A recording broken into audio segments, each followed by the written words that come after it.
What's the deal, Coach? Back in studio. Hmm. Back in studio. I need y'all to remind people that you want them to move over to the No Ceilings channel and start watching the lives there. Yeah, y'all gotta move over to the No Ceilings channel and start watching the lives there. Um, a lot more content dropping on that. So definitely need y'all to move over there and start watching the lives from the No Ceilings Pod channel.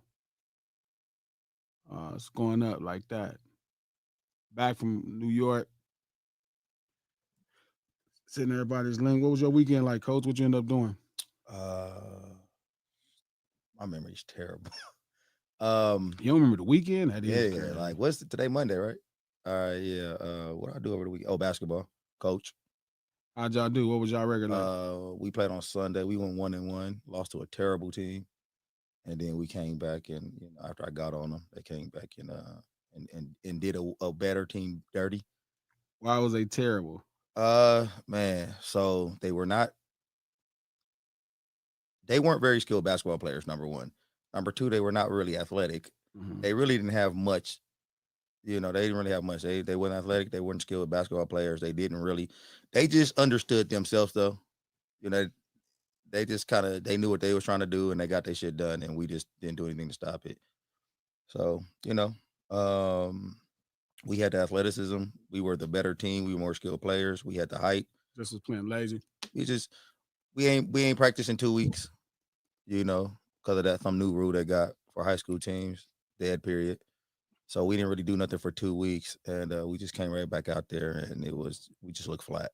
So practice is really that important. Oh, practice is. So AI was tripping.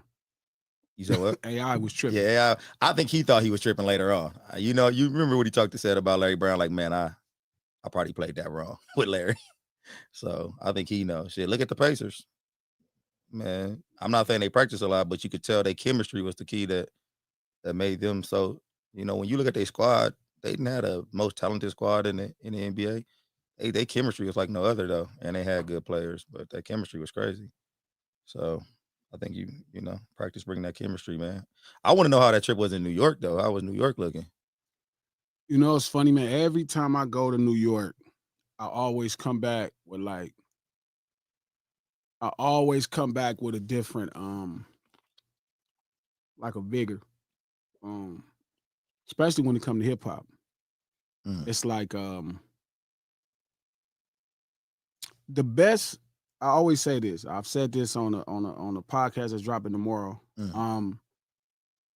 The greatest hip hop records ever to come out of New York can only capture 10% of the energy of New York.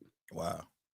Only 10%. I'm talking about the greatest hip hop records. So if it's Juicy, if it's Cream, if it's Juicy out of Brooklyn, if it's Cream out of Staten Island, what would be possibly the greatest hip hop record out of Queens?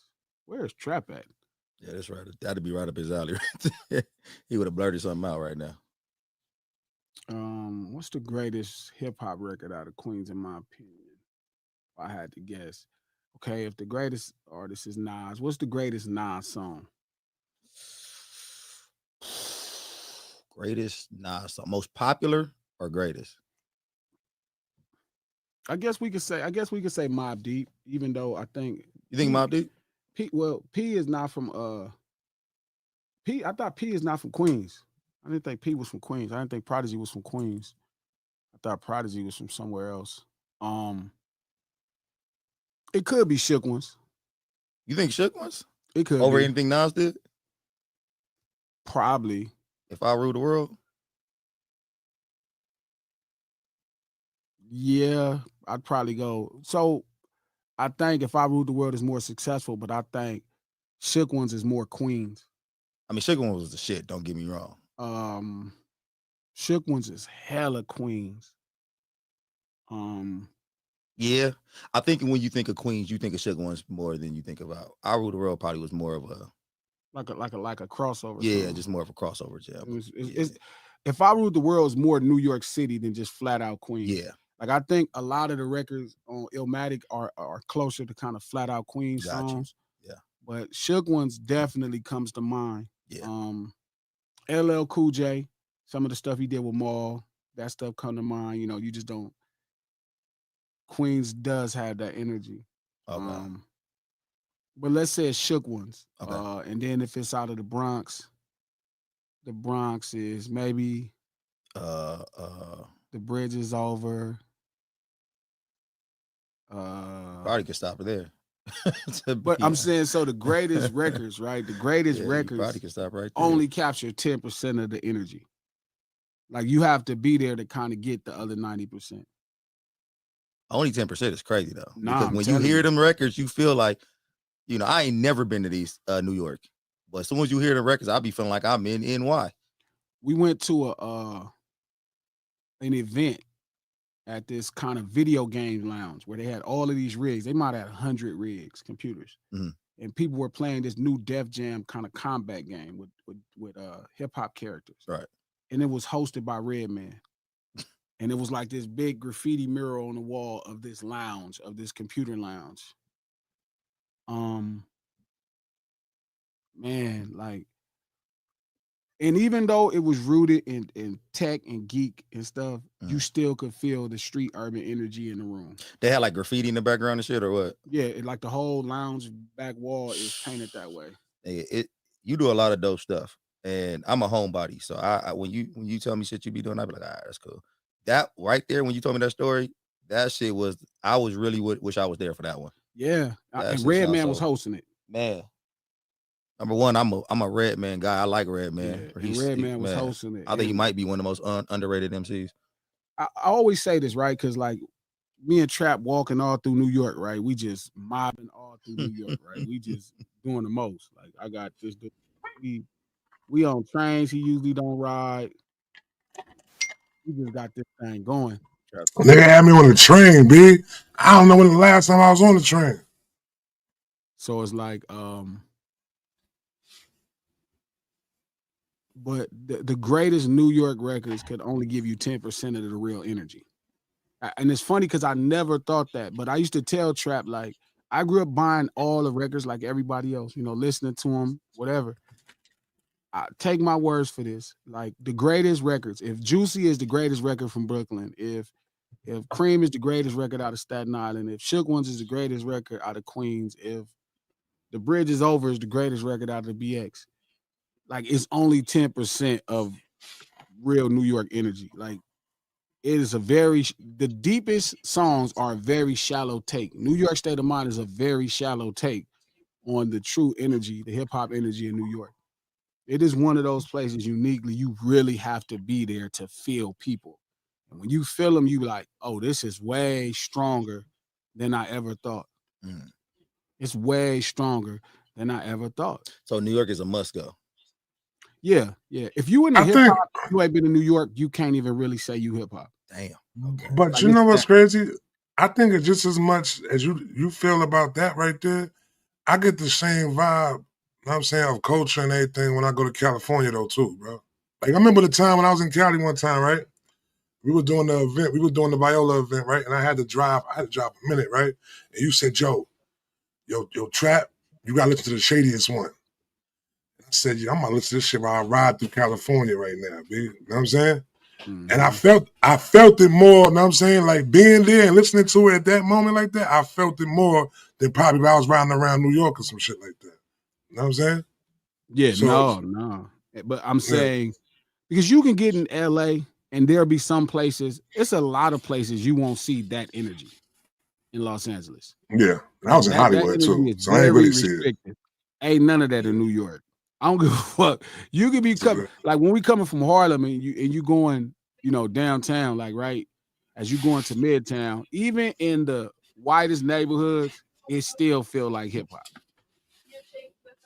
You know what I mean? Like when you cross 97, like when we was coming down, was at Lenox, and you cross 97, and now you in what would just be Upper West Side. It still don't get away from hip hop there.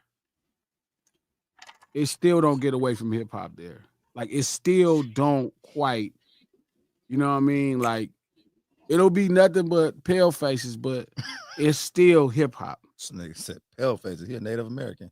No, it's still hip hop, bro. It's still hip hop. Like, and you'll be like, this is crazy. So, but like, I took the C train going to Harlem to meet up with Trap and the homies from Bagview to do the podcast. And I'm standing at the station and I just start politicking hip hop with this one dude. He was like, Glasses, oh, what's up with you, homie? Oh, what's up with it? He was telling me what he liked and da-da-da. He was breaking it down. And we just had this whole hip hop conversation just waiting on the C train. Then we get on the train and there's other people talking about hip hop on the train. Glasses, damn, what's up, homie? You around the way? Yeah, da-da. And it's just like, you just start politicking on, and not just the songs, but the behavior of the people. Yeah. That come across covering hip hop. Like, we're talking about academics and shit and AD, and they are well versed on everything happening or somebody covering this thing that we call hip hop. And it's like a different energy that you will never, ever, ever get. It's very unique. No Ceilings Live, the lunch hour, every Monday, Wednesday, and Friday, right here at noon Pacific Standard Time, Digital Soapbox. Click that thumbs up button, let everybody know you in the house. If you're on Twitter, retweet this link. If you're on Facebook, share this post. Yeah, click the thumbs up button, like it. Make sure y'all head over to the No Ceilings Podcast YouTube page, subscribe to that. Try to watch it from there. We're gonna start uploading a really lot of content, just different content. We do the stream to support the No Ceilings Podcast. Dropping a fresh episode tomorrow, conversations, critiques, and something else on hip hop. And it was really good. Pete started breaking down some really unique ideas about approaching the music business. Just from a person that's not in the business standpoint, you got to check it out. It's really good. It drops tomorrow on Apple Podcasts, iHeart Podcasts, anywhere you get your podcast from. The No Ceilings Podcast, executive produced by Charlamagne the God, the Black Effect Podcast Network, and iHeart. Deal signed. We back on this thing. So, yeah, man, it's like when you go to Queens, bro, like Shook Ones, like, look, there are some Nas records to me that fit. What's funny is Illmatic, while it does fit Queens, you really don't get Illmatic in totality till you sit in front of Queensbridge. You're like, oh, Queensbridge, that's a fact. That's a fact. All this shit makes sense. This shit look crazy. You know what I mean? Like yo, when that nigga say, yo, and now I'm jetting through the building lobby, and it was full of children, probably couldn't see as high as I be. Yo, when you go in Queensbridge, you see the way the whole shit look, bro. And like, just like to the fact of like, you could just visualize, like I said, Nas be painting the perfect picture, B. Even from the shootout shit, when a nigga talk about having the barbecue, we fed the fiends, gambling in the back, killing shot, you see all that shit happening. You know what I'm saying? Every day. Queensbridge, like Nas, Illmatic is more straight up Queensbridge than Queens. I mean, don't get me wrong. Everybody in 50 Southside, huh? 50 Southside. You get Southside from 50. You know what I'm saying? Yeah. But songs like Shook Ones is all of Queens. Weirdly, I don't know why, but you go anywhere in Queens. I don't give a fuck if you on Farmers. I don't give a fuck if you on South. You on the bridge. Shook Ones is like, oh yeah, this all makes. I'll never forget the first time we was in a Uber, not an Uber. We was in a Lyft. No, I had rented a car. One of them joints. And we was. Oh, you talking about when you met me that time? No, this was the time before that. And I was playing Shook Ones, and I was like, holy shit. It was like, oh wow, you know what I mean? But it's funny because I do that a lot. Like when I go to Miami, if you drive down Collins and you play Rick Ross, Rich Off Cocaine, top down, it makes sense. You play Snoop and Dre, Let Me Ride, driving down Long Beach Boulevard, you ain't anything on Dayton's, change your life. You know what I mean? But it's still in New York specifically, it's only 10% of the energy. You have to fuck with the people to really get what's happening. And that's when people would ask me, why did I feel so comfortable saying, like, I understood hip hop versus when I first was listening to the song, it's because I didn't know the people. You could know the art. You know, you could read 1,000,000 Shakespeare poems, but you don't know Shakespeare. Right. You know what I mean, you could read all the Shakespeare plays and shit you want, but you don't know Shakespeare. When you go to New York, that energy in New York, like how it is when you come to watch, you can get that energy when you come to watch, that hip hop energy that's there. But it's everybody in New York. You sound like my man off White Man Can't Jump right now. Yeah, you don't. You Yeah, can't hear Jimmy. Yeah, you can't hear Jimmy. Yeah, okay. Yeah, no, but it's that serious. I know it sounds crazy, but it's that serious. But you know what though? I think when culture is being expressed, you can hear it, but it's different when you see it though. You know what I'm saying? So that's even like when you go to the South, like you don't really feel the dirty South shit until you in the dirty South and listening to that shit though, big. You know what I'm saying? And like that's how it was. Like that's how it was when I had went down to Florida. Like my peoples ain't know how Trick Daddy was hitting because they ain't had the culture. They ain't know what the culture was like and all that shit. So when I was bringing that shit back up there to niggas was like, yeah, get that shit out of here. We don't want to hear that shit, man. Yeah, you know what I'm saying? See it. You know what I mean?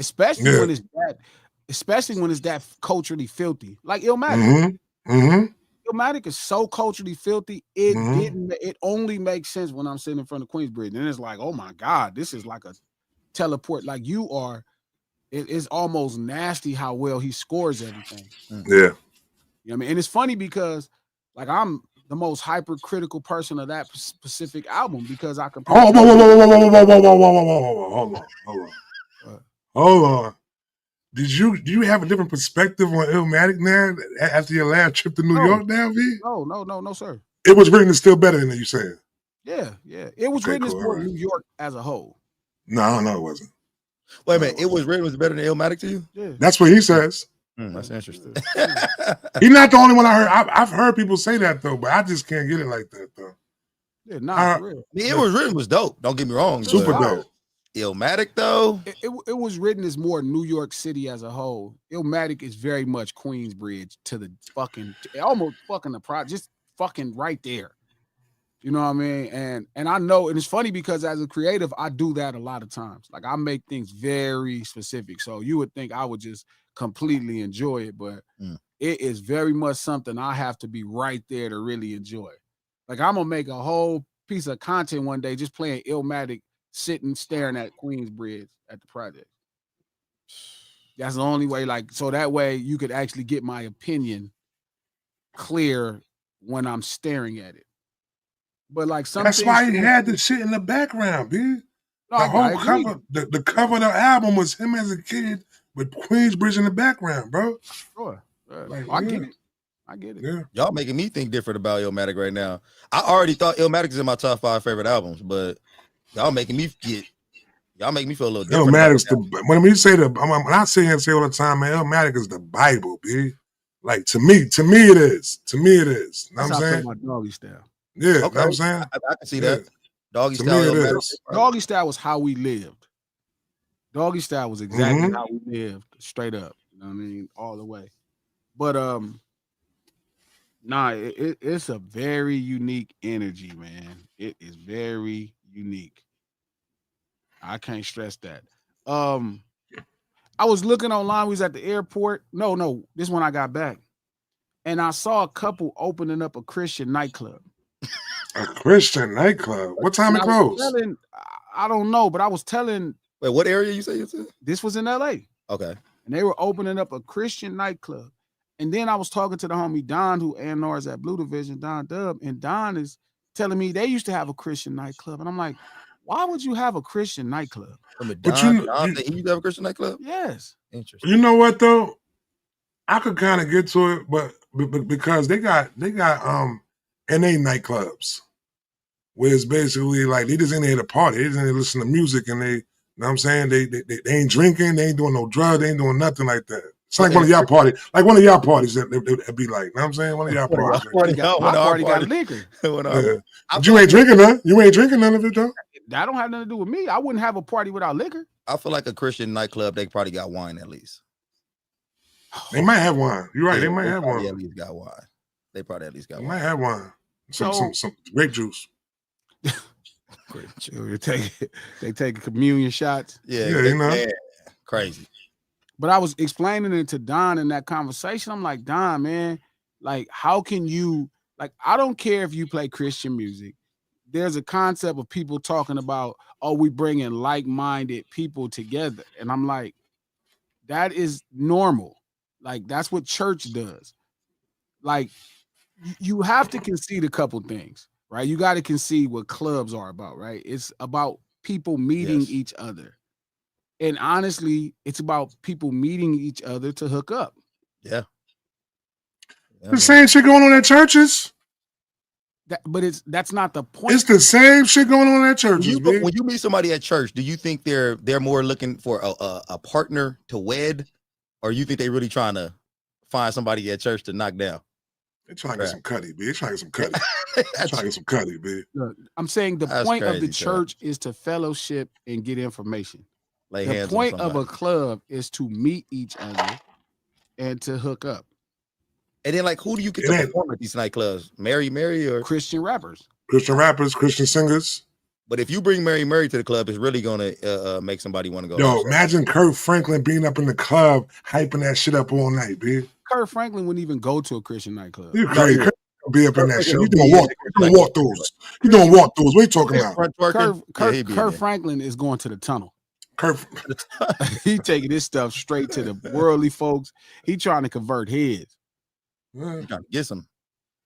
Lex said, "You know how much box I got from church? Don't be fooled." That's what I'm saying, B. That's what I'm saying. Yeah, Lex is a heathen. That was crazy, Lex. Like what? Nah, Lex, they don't know, B. Like, yo, bro, man, come on. They just be up in there just sniping up in the church, B. They just be in the church sniping. Word. Come on. Everyone be sniping. The deacon be sniping. The drummer be sniping. One of the biggest churches in LA. You right, Trap. It was nothing but bad bras in church. Like it was crazy up in there. I'm not saying that, but I'm couldn't wait to go to church. I'm saying the church part of it is to actually go fellowship and learn and learn about the Lord. A nightclub is different. The purpose of it. Now, again, like I told Don, you could use a gun for a hammer. You know what I mean? That was it. That was it. That was it. You know what I mean? And just I like that. Just don't fit. And it's like, how would you, like, how do you feel okay as a business owner opening up a place? And then they was like, well, it's for Christians. I'm like, well, what stops people from getting in there that's not Christian? What if niggas is like, oh, the hoe's gonna be in there tonight? Oh, for sure. Like, do you deny? I didn't think about that. Do you make them read a Bible scripture?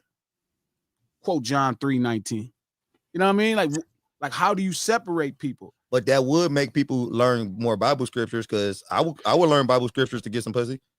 Like that is not cool though. That's what I'm saying. To get into the club to fuck, like, you wouldn't learn Bible scripture.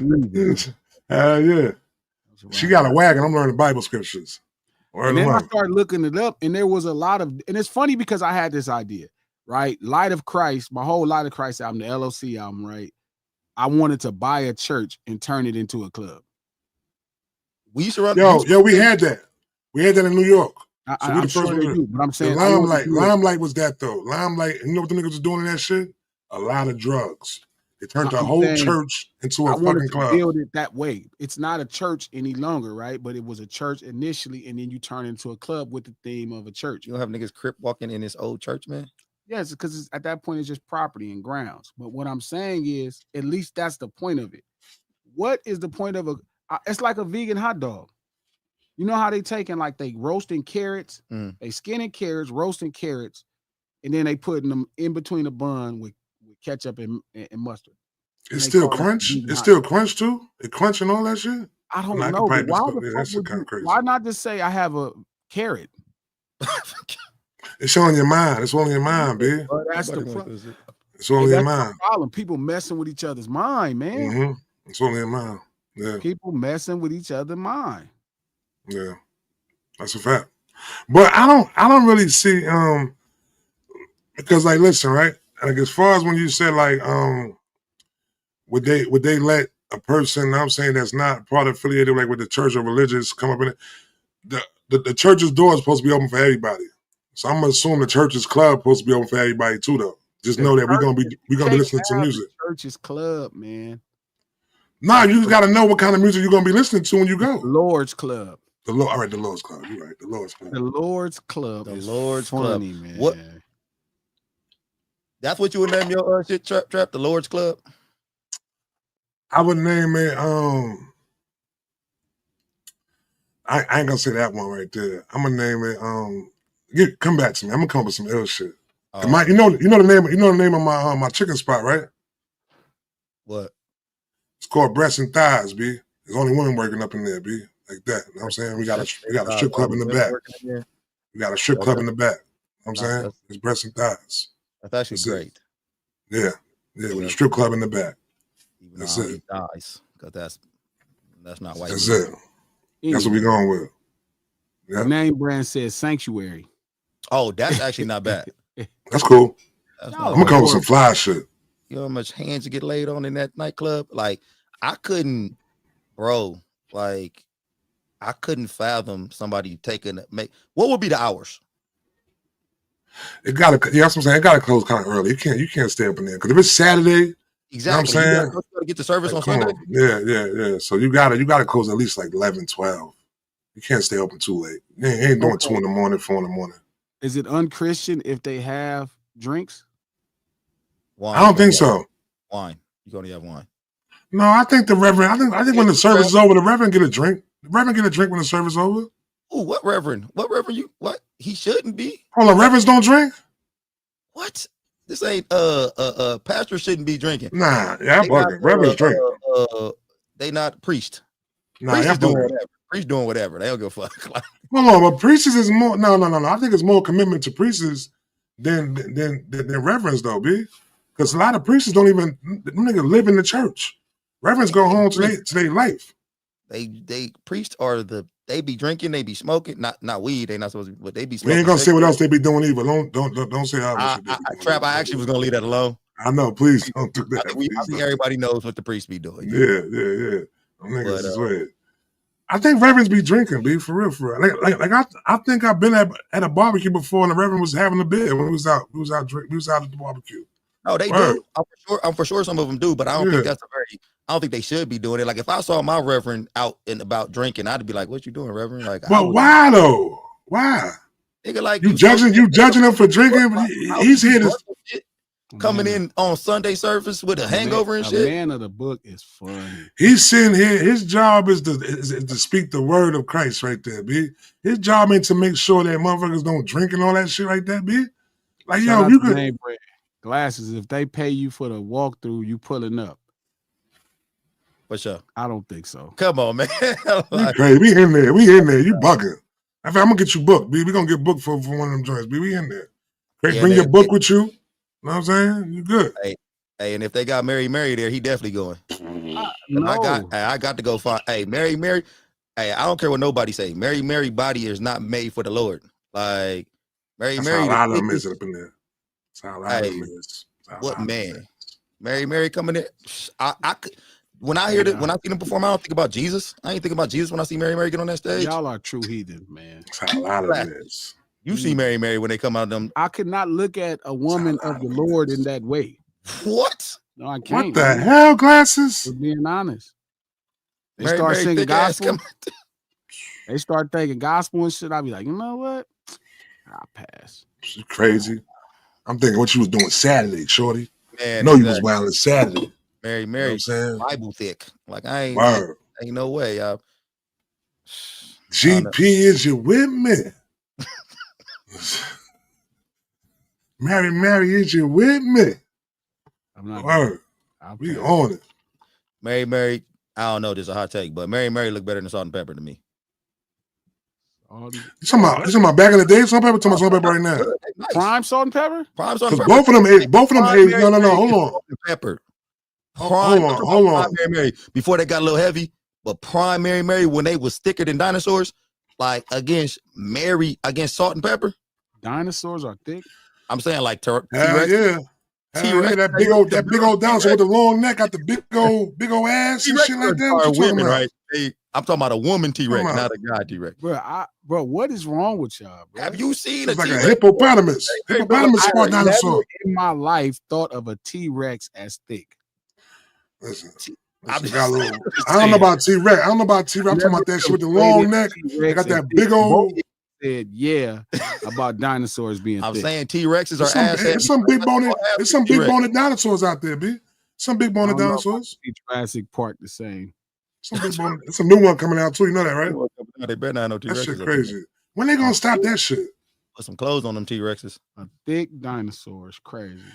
Yo, but back to that Salt and Pepper shit, B. Salt and Pepper, I feel like they aging gracefully. They aging like wine. Oh, I agree. They aging like wine. Pepper looking.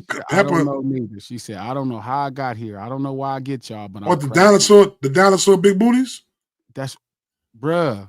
Nobody ever dinosaurs. looked at the ass on a dinosaur. Y'all got some problems, dog. If y'all niggas never look at the shape of a T-Rex, y'all tripping.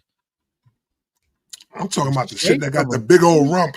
That be walking with the big rump, with the long neck. They got the long neck with the big rump. They walking through the whole shit. Why are you about that shit? That's how they walk. That's how they walk. That's how they walk, B. That big old ass just be. That big old ass just be. Boom, boom, boom, Yeah, boom, boom, boom, wild. boom. Yeah. Hey. That's what I'm big saying. dinosaur ass. Yeah, big dinosaur ass. Word. That's what I'm about to start saying. Bring your big dinosaur ass over here, man. Yeah. That's gonna be the new one. Yeah, hey.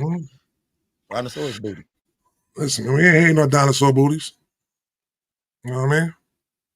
All right, next subject. What happened since I left? Oh. Yo, they said, the other day, I went back and listened to it, right? What? They said, the glass was left for 2 minutes. This shit done turned into... It wasn't that wild when I started pulling out the packs on it. Yo, nigga said, yo, nigga left for 2 minutes. And they don't even know that now. I feel like the other parent left out the room. Like when Glass was like, what? I started looking around like, what the fuck? That was on King though. That was on King. Shout out to everybody at the lunch table, man, cooking up, man. Eileen said Coach might need to be escorted out the theater. Oh my God. Jurassic Park, maybe. But what is wrong with y'all, bro? Moving like this. So it's good though, man. Nightclubs and thick dinosaurs, for sure. I'm starting there. Okay, I posted on Twitter. I want the Jim Jones and Nas collab. Fuck out of here. We don't want that shit, man. Yo, we ain't doing that, dog. We ain't about to do that. We ain't about to do that. No. 21 got away with that shit the first time. And that was an ADHD. That should have an ADHD. 21 got a song out of Nas. We ain't gonna just be doing that. You say something crazy about Nas, he do a song with you. No, we ain't doing that, bro. What did he say crazy about Nas? Even mention him in the same, bro. Listen, I did a great breakdown the other day, right? If somebody was to come on the shit and go, ask Isaiah Ryder, yo, man, the young boy said, know what I'm saying, you walking in the same path as, know what I'm saying, like you walking the same steps as Michael Jordan do, know what I'm saying? What you think of that? Y'all don't think John is right at this point that y'all kind of getting John? No, he's not right. Ain't no idol worship go on here, B. He just recognized. What's wrong with him? He never disrespected Nas. A kid. Yes, he did. No, he didn't. A kid said, we fuck with Jim Jones more than Nas. He's 22 years old. That's what this kid said. He made. And you know what he supposed to say? That little nigga bugging. Yeah. Why is he supposed to say this nigga bugging? Because he was bugging. But didn't Jim Jones say something about, I used to listen to Nas when I was like, no, I got a better clip than that. But nigga, come to find out, that nigga Jim Jones is 3 years younger than Nas. I mean, but he made it seem like Nas was 47. But Jay-Z grew up on LL Cool J, and LL is only a year older than Jay. I mean, that's true, but the way Jim said it, he damn near said it like Nas is ancient or something. I got one better than that, though. Nas started his career 10 years before Jim Jones started his career. Facts, but Certified Gangster doesn't come out to 2004. Illmatic comes out in 94. So he did kind of grow up to Nas music. Like, he wasn't a rapper. He wasn't in the business. So for the first 10 years, that's what he listened to. I get you. So let me ask y'all this. So you saying if somebody compares you, Coach, to a basketball player, you're like, man, Coach, you as good as Coach Phil Jackson. What you gonna say, Coach? Like, nah, you can't compare me to the guy Phil Jackson. What you gonna say, Coach? You can't compare me to the guy. Glasses is a dirty motherfucker for that. Like, no. Be honest. Be honest. What you gonna say, Coach? See, he know me too well, so you can't compare me. You can't compare me to the guy Phil Jackson. Phil Jackson is the man. I'm just nothing. Okay, so he got me. Hey, hands up, Ray. Y'all cut that shit out. He got me. I'm out. Hey, he got me. Coach, Coach. The best example Glass gave in his life. I'm done. I'm out. He right. I would not be sitting here and being like, If you can't compare me to Phil Jackson, that's the guy. It's Phil Jackson. The fuck you did like Phil Jackson? Man, Hey, I'm out, man. Phil Hey, Jackson. What nigga, the fuck you did like Phil Jackson? Get out. You think I'm Phil Jackson with Nigga your got stupid me. ass. Nigga got me. Stupid Nigga ass. got me. So you telling me the same thing. So if let's say if somebody compared you to a father, like a all-time great father. No, you gotta do that. You can't do that. You can't do that. That's different. That's different, bro. Because so anytime, listen. Let me tell you something real quick though. Okay, listen. So if I say, man, Trap, you nice as Premier. Thank you. You gonna cuss me out? Nigga, you sound No, crazy. no, you know what I'm gonna say? You know what I'm gonna say? No, I'm gonna say that. I ain't nowhere That's what I'm near gonna say. Premier. That's what I'm gonna say, bro. No, you're not. No, you. No, what I'm gonna say is that, bro. Listen, I don't move with ego. B. Not ego. That is ego. That's not ego. That's all ego, B. That's not all ego. If a nigga came in here right now and said, "Yo," you made a case that you nice as Premier. Somebody saying you as dope as Premier is their opinion. All right, let me get my response right now. No, I would say, yo, my brother. I would say, my brother, I greatly appreciate that, but don't mention me up there with Premier. Premier is just true. You know what I'm saying he's well more accomplished than me. You know what I'm saying he done got more things done than me. I'm not even to be mentioned amongst Premier as what he done accomplished within this whole shit though, B. Trap tripping. No, that's what I would say. I think Glasses made the perfect point. If you came out your mouth, jumped on this mic right now and said, "Hey, Premier ain't got shit on me," then that's moving with ego. Yeah. Then we'll be like, "Oh, what you talking about?" But if a dude come up to you and say, "Hey, man, hey, Trap, this is who we." I'm not with getting my ego stroke, B. Fuck all that shit, nigga. How's the ego stroke? Yes, it is. You trying to get an ego stroke? Oh, yo, this nigga think I'm nice. At least somebody think I'm nice. B. And keep it moving. Thank you, B. And keep it moving. Oh man, I appreciate that, B. And keep. You ain't gonna say no. Hey man, you out of line, little young DJ Premier. No, you gotta tell me. There with him. Come on. No, you gotta tell that young nigga, yo, listen, bro. Don't let nobody else hear you say that shit right there, B. For real, for real. What? No, that's like, for real. They're gonna think you crazy, son. They're gonna think you delusional, B. For real. They're gonna think that your ears ain't working right. What if somebody? What if your kids said, "Man, you as good of a dad as LeVar Ball"? That's my kids. Damn, this nigga said LeVar Ball. That's my kids, though. What know what I'm saying? I don't listen. The thing is this, though. When it comes to father, because you said it before, though. When it comes to father like that, like I got people coming to me all the time. Go, "You're a great dad." I'm like, I'm not a great dad. I'm just doing what the fuck I'm supposed to be doing. Shout out to Ruffian TV. Y'all stop. Listen. Okay, this is something we got to work on at the lunch table, right? And this is something that's important to me. What was that? Pin it. I can't see it. I don't know how to think. You can't do it for him? I know. Can't do it for him? But this is my problem. I go see it. Hold on. Y'all have to stop conflating what you think somebody means with what they said. And it's really hard as adults to do this because it's so easy to go into the natural nature of what you feel about what somebody's saying. Or this goes back to that same argument that I used to have with y'all about Diddy when y'all all was trying to throw him to the wolves. And I kept telling y'all motherfuckers, I'm like, hey, the charges ain't right. Like, I get that he did something wrong, but how they're, getting at him is not correct. The things they're charging with is not correct.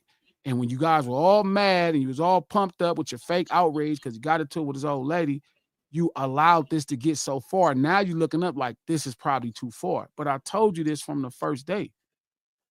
Look, Jim Jones is not shitting on Nas, bro.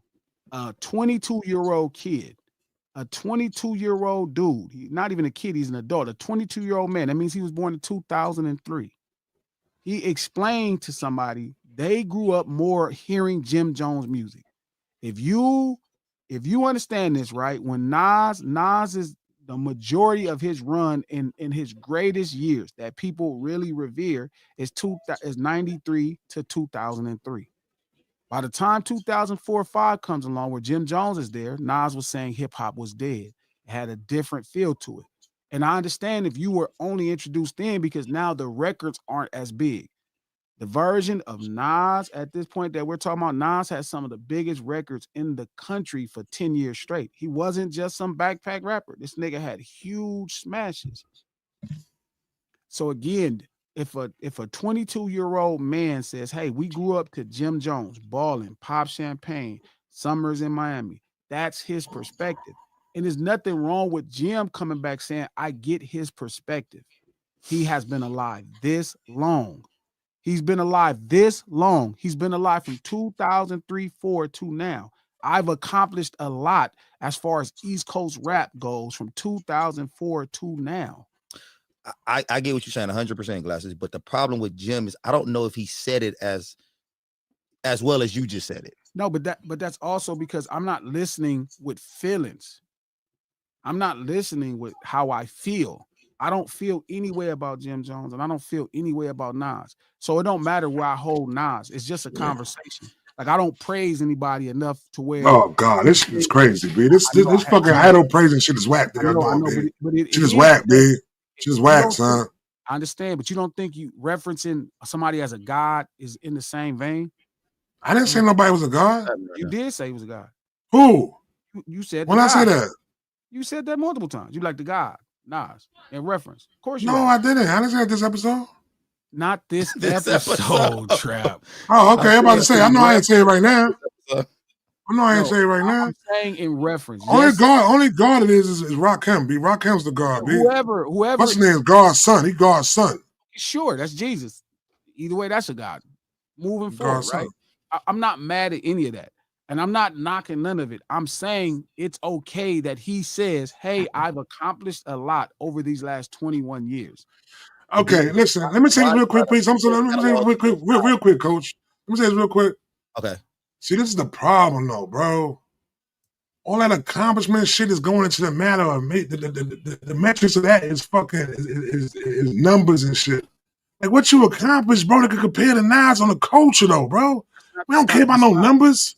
Stop doing that. Stop doing that. Everybody don't have to bow and kiss rings, bro.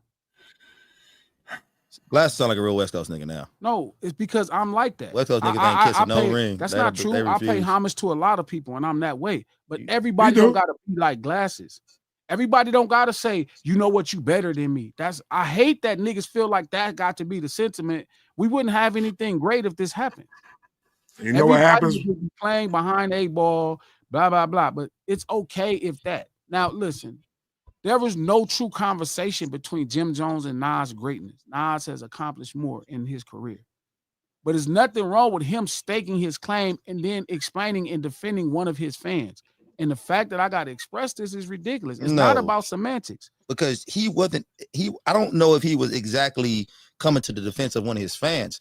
I feel like he started comparing his catalog against Nas, and then when somebody fact checked his ass, he had to come back and be like, "Hey, the billboards. I was wrong about the billboards, though." I didn't mean it like that. So if he would have said how you say in the G, I would have been with Jim. Even when he started comparing his catalog, that was in reference to saying what he's accomplished outside of Dipset.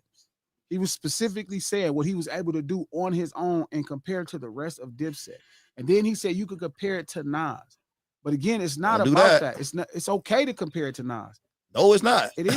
Like we saw what happened when he compared to Nas. He had to come backtrack. But the fact that he had to come back. The fact that y'all got that out of that, you feel like you need to stand up for one of the greatest legacies in hip hop is just ridiculous. I don't feel like we have to stand up for Nas, but I feel like people are just coming around like, hey, what are you doing now, bro? Like that is not. That's not like. You know what you're doing right now. You know what you're doing right now. You know what you're doing right now. Yo, at least little nigga acted tough though, B. You know what I'm saying? He went in the ring against Mike Tyson. He might have got knocked out, but he got in the ring though.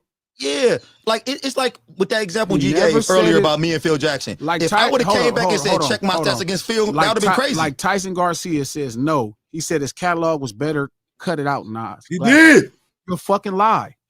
Stop lying. No. He didn't say that. He didn't say that. He didn't say his catalog. He didn't say his catalog was better.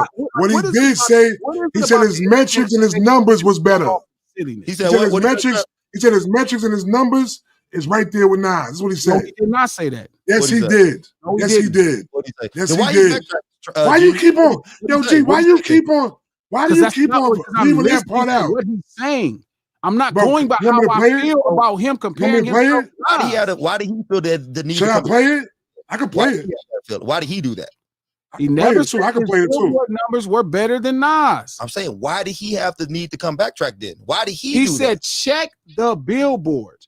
You guys insinuating that that's what he meant is your problem. Wait, but why did he? No, he said that, bro. Why did he come back and backtrack? He didn't come back and backtrack where? He came back and said, okay, I misspoke with with the numbers. That's I misspoke with those numbers. I was so Again, why? I need to why see did that. he do that? I need No, to he see said on Shannon Sharp. On Shannon Sharp, he somebody said find that. it. Somebody find it. Yeah, he said. Yeah, he exactly. I He said found all the clips. Want to play the clips? I found all the clips right now. somebody find it because I ain't gonna let you do stuff like that. I ain't gonna let you do stuff like that, Glasses. I'm not arguing for him. I'm arguing against lynch culture, like lynch mob culture. We're Where not y'all lynching this find nigga. somebody Why you think new we lynching every him? We're not week. lynching him. Because instead of y'all looking at this moment to see what Jim Jones has accomplished over the last 20 years, you sitting right here acting like you need to defend a fucking Nas legacy.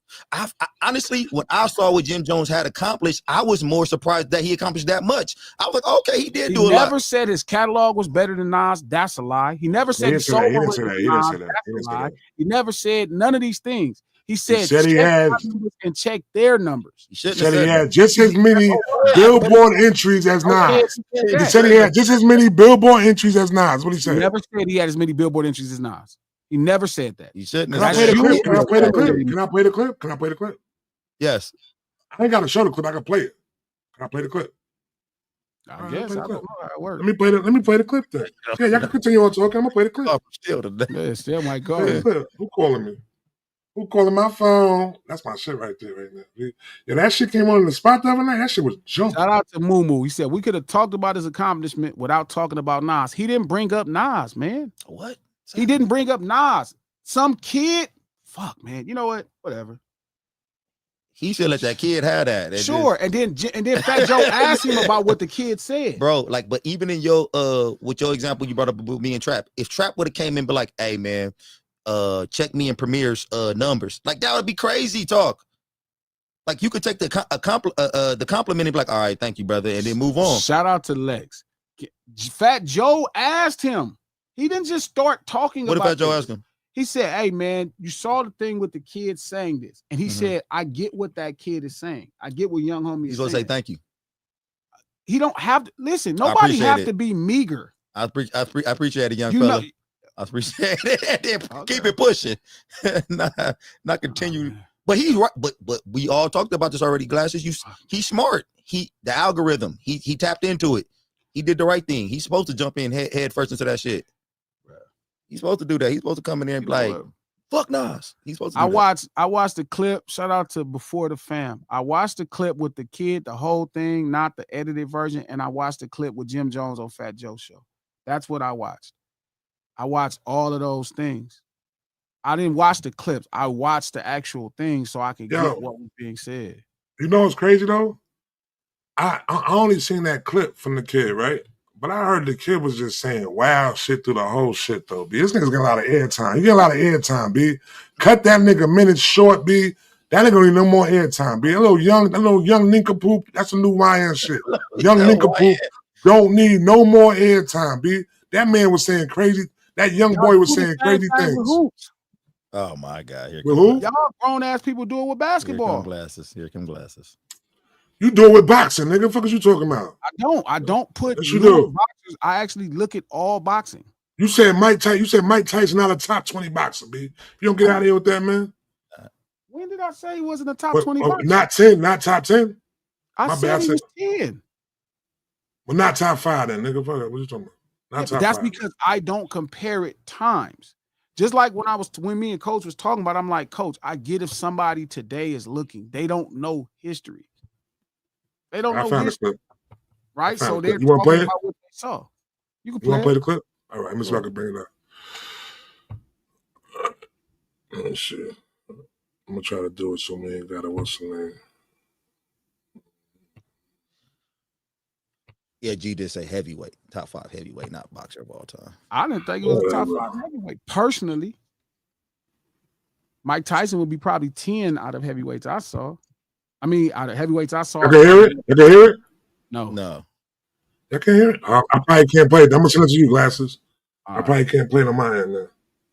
Because if y'all can't hear it, then that's I don't know what that's Kev dog. Jim Jones' history is dissing Nas, Glasses, but this ain't him dissing Nas.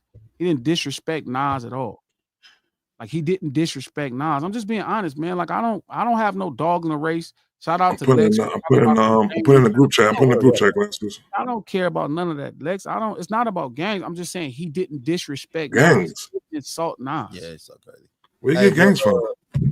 Hey, G, so I'm not on a history of Jim Jones and Nas. I know they have a little history. I don't know their history. Okay, that's Yeah. what He was bringing that shit up on Shannon's show though. That was kind of like. Yeah, but I don't know the history, and I don't get into that. Like, you don't know the history. So can I tell you the history then? Can I tell you the history then? No, I don't want to know the history between. No, I'm gonna tell you. I'm gonna tell you a short history of it. I'm gonna tell you the short. I'm gonna tell you the short history. So now I'm gonna tell you the short because it's interesting though. I might like it. So now we all know about Takeover. You know what I'm saying? How Takeover was first delivered on the Summer Jam screen and all that shit. You know what I'm saying? That was back in June of 2000. He put Prodigy on the Summer Jam screen. Now we fast forward December 4th, Ether come out. You know what I'm saying? Ether's taking over, Ether going crazy. Summer Jam's coming around now. So Nas put together his whole Summer Jam, and he wanted to have a dummy like Jay-Z. He wanted to lynch it during Summer Jam. You know what I'm saying? Some of them like, nah, we're not doing that, bro. Somebody said, nah, we're not doing that. Nas like, nah, let me do what I do. You let the man put this man in the fucking Summer Jam screen in the ballerina suit. Let me do what I want to do within my artistry. Somebody was like, nah, we're not doing that. We're not gonna have you lynch another man right now on the stage. We're not doing that, bro. So Nas left the show. He didn't even perform. He leaves the show. He goes to Power 105. You know what I'm saying? And he just starts ranting. He just starts ranting, going crazy. You know what I'm saying? He just starts talking about, he mentioned Nori. He mentioned mad artists, but he mentioned Cameron too. Oh yeah, I heard this. He mentioned Cameron too. So when he mentioned Cameron, that just left Jim out. It was Jim moment right there. Jim was like, yo, it was over. Koofy slapping time, this. So the whole Koofy slapping shit started from there. And that was a slick shit. That I'm gonna tell you like this though. Jim got some quotable shit when it comes to these beef shit though. Cause the Koofy slapping shit is in the Hall of Fame. And when a nigga called in on Hot 97, when Mace was on Hot 97, nigga said, Betha. And he was calling nigga Betha. Like, you know what I'm saying? Jim got moments, but the Koofy slapping shit is in the Hall of Fame of like, just like nigga getting fly on somebody, though. You know what I'm saying? Like, let me close this shit out right now. So that's the whole history. I'll keep it short. Is that Nas rant? Is that Nas rant online? Yes, online. It's online. Yeah. Want me to send it to you? Shout out to Red Rose. Nas is a hip hop artist that is overly protected. Jeez. What the? What's happening? What? That was interesting. Nigga, the president walking around with fucking Secret Service their whole life after they're president, nigga. What are you talking about? That's an interesting take. What are you talking about, bro? Like, come on, y'all gotta stop this hate on Nas. I didn't really hear any disrespect from Jim Jones in those two instances disrespecting Nas. Yo, check the group chat. I sent you the what's the name too if you want to play it. I sent you the clip from Jim Jones. I'm gonna find a Nas clip right now. But yo, listen, man, y'all with this whole niggas idol worshiping, niggas doing this, that shit is corny, dude. That shit is corny. Like, bro, a man puts out greatness and do greatness to be acknowledged as being great, B. Know what I'm saying? Like what this man Nas done did, B, we should look at him as being a superior person within hip hop. That's not the point though. We understand it. Here's the clip. Let me play that. Oh, you know what? Hold up, I got my. You gonna play from the phone? Play from the phone though. I'm gonna find a Nas rant. I'm finding a Nas joint too. I can hear that. I'm gonna find a Jim Jones joint too. Saw a clip on Instagram where a young kid was comparing you to Nas and saying that you got big hits. He looked to you. He learned how to wear the BB Simon belt from you. He got his swag. Like, how crazy is that? Because in my era, you know what I'm saying, Nas is like a god. In my era too. I mean, so to be compared, let me that young kid out. Let me. He was young, and we loved that he loved Jim Jones. I want you to break. Let's break this down. I admired Nas, but remember Nas' first record, The Barbecue, came out when I was in 11th grade. So Nas was my idol when I was young. Like you did, came to dressing, the wordplay, the music, everything. I was a superior Nas fan. Period. I'd never take that away from him. But then as I got in the game, you got to realize that your rivals would be idols, and not to take anything away from that. I developed my own style and my own lane that these kids start to gravitate towards the same way I gravitated towards Nas when I was younger and things like that. It's a whole different generation. We're talking about 94, 93. I was in 11th grade. Shout out to the homie Steve Cujo, the African. Nas and Jim are 3 years apart age-wise in hip-hop. They're from 2 different generations. Jay-Z and LL Cool J are 1 year apart, but they're actually viewed from 2 different generations. You know what I mean? Jay-Z and LL Cool J are the same age, but they're not in the same generation of hip-hop. So when y'all keep saying that, it's a disingenuous argument to keep bringing up their ages. Their ages doesn't matter. It's like one came out in 94, the other came out in 2004. Yeah, you got to put the career age. Came out in 1984. Jay-Z came out in 1996.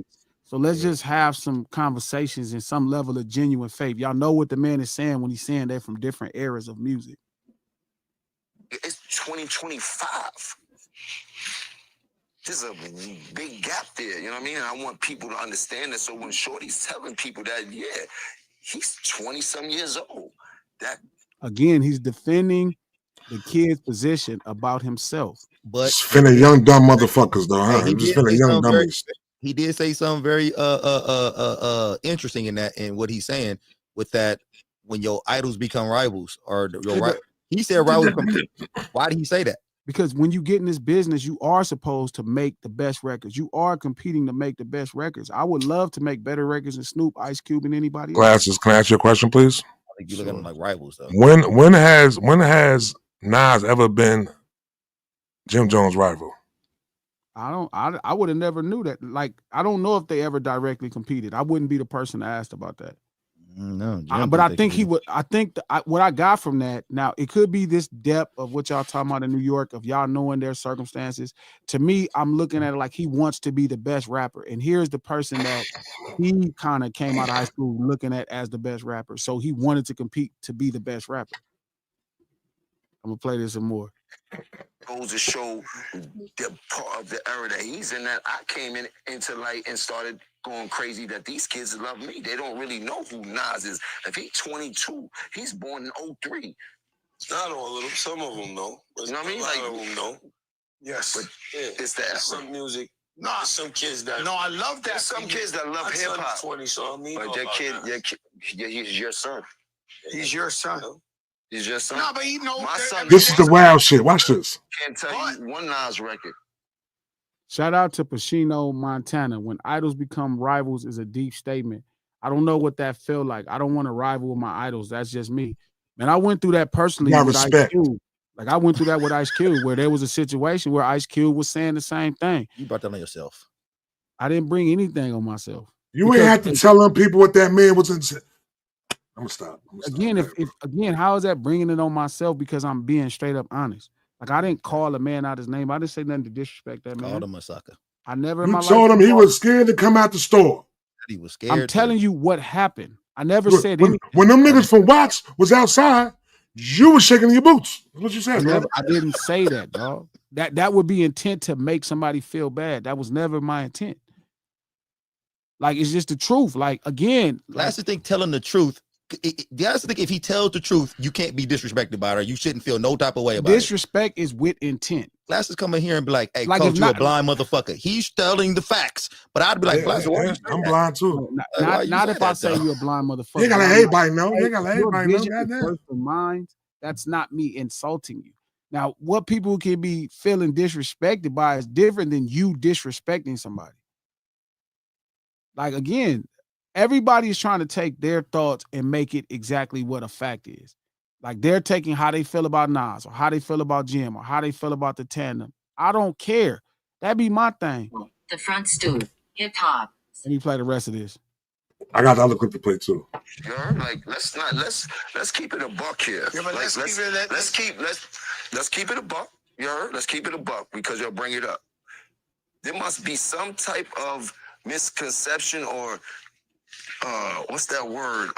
When it comes to Jim Stroking his ego in this game. A lot of these rappers, We made him take the darkies off. a lot of these rappers have done a tremendous job, and I take nothing away from them. But they forget I got a hell of a catalog. Me, Jim Jones, myself, gold records, platinum records, gold albums, platinum albums. No, me, Jim Jones. No diplomats, no nobody else. Me, Jim Jones. Check my track record, then check everybody else's track record. Then go to the billboards and check all my entries, then check all them niggas' entries and shit like that. And I'm not taking nothing away from nobody, but I hear. Like when he said that, he was referencing himself and the diplomats. Let it go. Let it please keep going. I know, but let's stop. Let's stop right there that y'all so sore about. Let it please keep going. Right. Let it keep going, please. Totally get it. But this is the problem. But this is just hold on and listen, Trap. But this is the problem. Y'all take a whole thing and you don't listen to any context. So you put the last thing and the first thing he said together and made it something. So my brother, can you please let that please comparisons and then niggas be trying to act funny when it comes. No, I've been spanking a lot of this shit. I'm talking about the industry. I've been putting on. So let's not get into that where we get into numbers and I gotta show you the statistics of what I've done. You heard to what other people was done. You heard them. You want to go to the billboard entries, pull up Nas billboard entries and pull up my billboard. What? Let's go out. What you say? Pause it there. Okay. So you right, Glasses. 25-3. That's what's wrong with it. When niggas went to the entries to start putting them up, now it started looking weird. 25-3. Yeah. When I heard that and I looked it up, Nas has 75 billboard entries. As far as Jim Jones had 25. What the fuck? 50. You don't mention. It's 1/3 of his. Nas, listen. It's a third. Nas had like almost double the amount of album entries. But I never in my life thought, did any of y'all ever think to yourself, Jim Jones had accomplished as much as Nas? Yes. On the back of Cameron, he did it, nigga. On the back of Cameron, he did it. The fuck is you talking about? He ain't doing it by himself. My bad, I'm calling. On the back of Cameron, he did it. We're not gonna do that. Yes, I'm gonna do that. That was his point. Yes, I'm gonna. On the back of Dipset, he gonna do it. Dipset is Cameron's. Cameron is Dipset. That's his point, bro. His point was what he's accomplished on his own. All right. And that's when he starts saying the billboard. Listen, where Jim, if I had one thing to say, Jim got loose in articulating his point. Okay. Right, because his first initial point was talking about him rising up out of Dipset and accomplishing things, and he started to say compare them in minds. And but if you round around with the Dipset flag, everything you're doing, are you really doing that without Dipset? He's saying what he's accomplished in the music industry on his own. It's a lot of people in Dipset that don't have gold and platinum albums or Jim Jones' career. Jewels don't have Jim Jones' career. Because we know why Jewel. We know why that happened with Jewels though. Them niggas stunted Jewel shit though. Know what I'm saying? Within the whole Def Jam. Nah, I'm not gonna get into all that though. But listen though, like I'm saying though, on some real shit, it ain't like he tried to run around with his own flag. He tried to do the Bird Gang shit. And the shit ain't. I'm not. See, again, here we go into these other. He run around with the Dipset flag, which is Cameron. People that ran around with the Dipset flag that didn't do anything. You got to give the nigga like this is the thing, right? When I looked up their billboard entries, there was never a time in my life listening to that I got. He thought he had more billboard entries. Now I'm not saying whether he did. I don't know his mind state, but I know that he know Jim Jones. I know he know that Nas has 10 years on him in the business. At a pinnacle.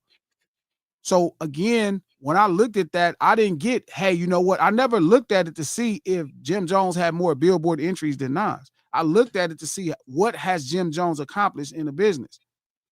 That's all I'm saying. Coach, you want to say something, Coach? All I want to say is, okay, I think Glasses made a good, I think he cleared up some of the stuff he said by saying Jim Jones got loose with his interpretation of what he initially started with. I think he did get a little loose with his comments, and I think that's where he kind of fucked up at. He probably should have never, when he kept it on, what I did by myself, that was straight. As soon as he referenced Nas, but he didn't reference Nas. He did, bro. He did, bro. This is the thing. This is why you keep leaving out the part when he mentioned Nas' name, bro, during that whole conversation. Because the conversation, Fat Joe brought up Nas' name.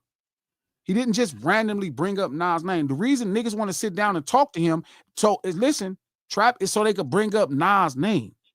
He's not going out of his way to bring up Nas' name. You know what the best part of that interview was, though?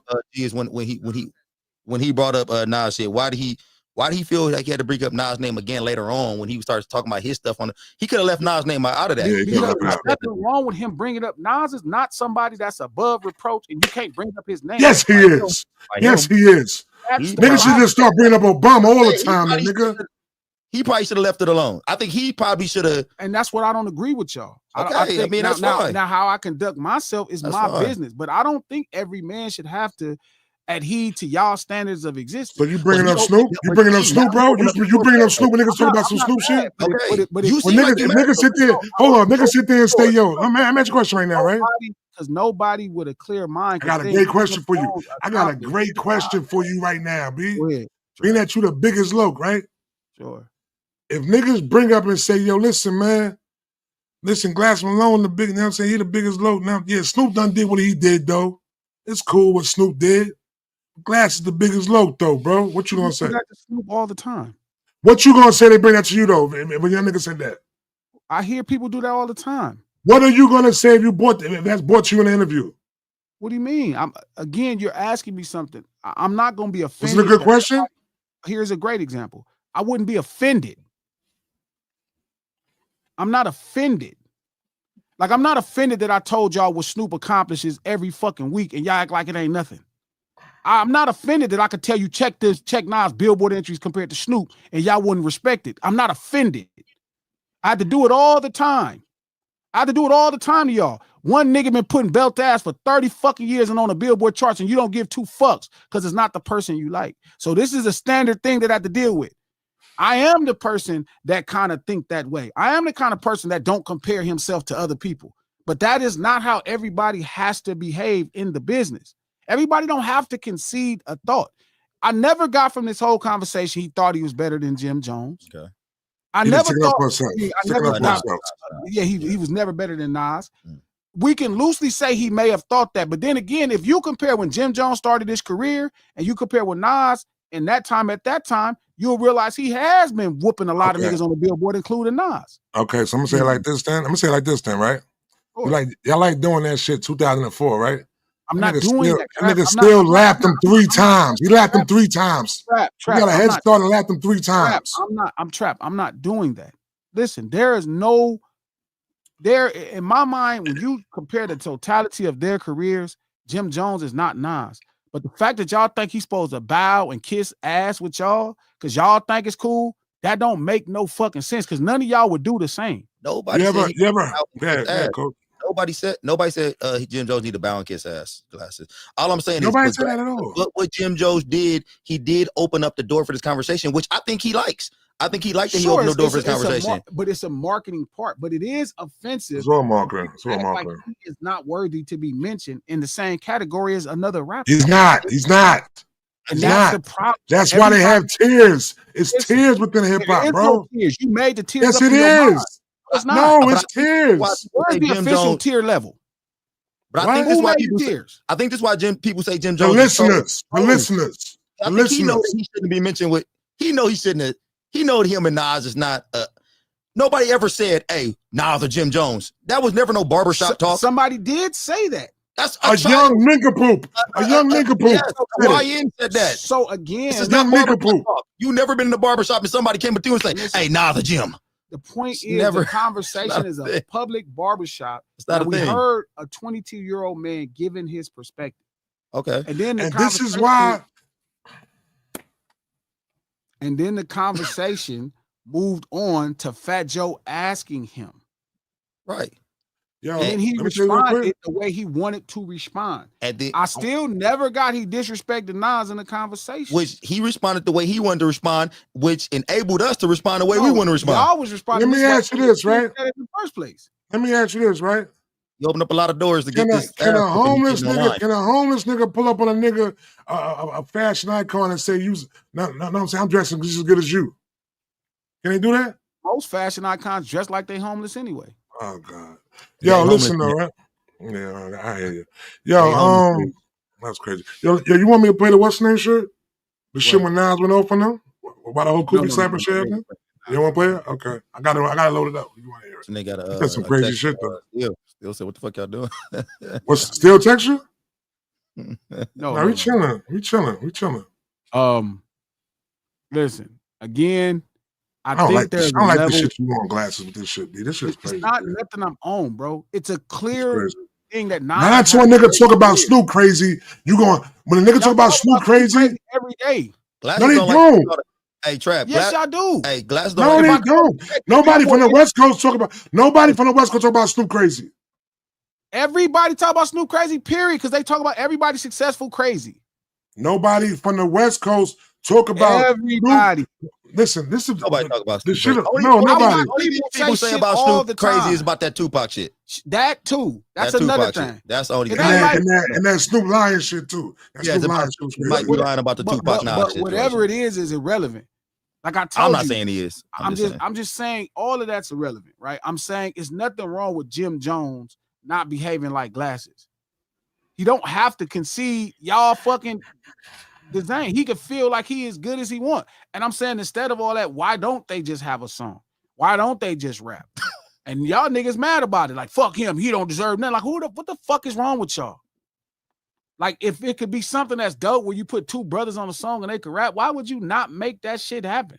So on this track you talking about, are they competing on this track or are they just rapping on it? They could just compete. They could, who got the best verse? It's 1,000 things they could do. Why not? Nas and Jim Jones competing. It's like Shawn Michaels competing against the Brooklyn Brawler on the track. Like that don't seem right, man.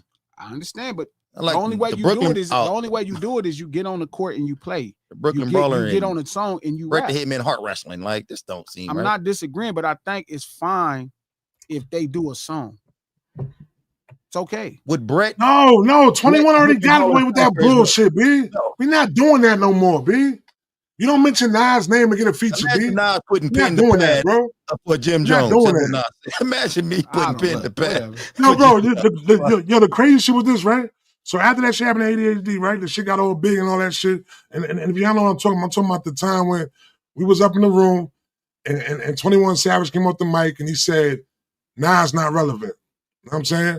And my man, one of my peoples, you know what I'm saying? He kind of concocted like the whole shit within like, yo, they need to put him on the track together. This, that, my man Dirty. Shout out to Dirty from Oakland. You know what I'm saying? And they made it happen. So after the shit happened, we listened to the track, right? We sit up in the room, niggas go, cause we always do some shit in ADHD called Who Got Who. These niggas wanna go, so Trap, who got who? I said, yo, bro, Nas ain't approached this track trying to get 21B. Don't do that, bro. Don't do that. He not gonna approach this track. That nigga Nas could have wrote some shit in his sleep and fucking body 21B. But he not gonna do that shit. The object wasn't making a good song. You know what I'm saying? Now to say this though, yo, bro, Nas not getting on the track with Jim Jones, B. He's not getting on the track.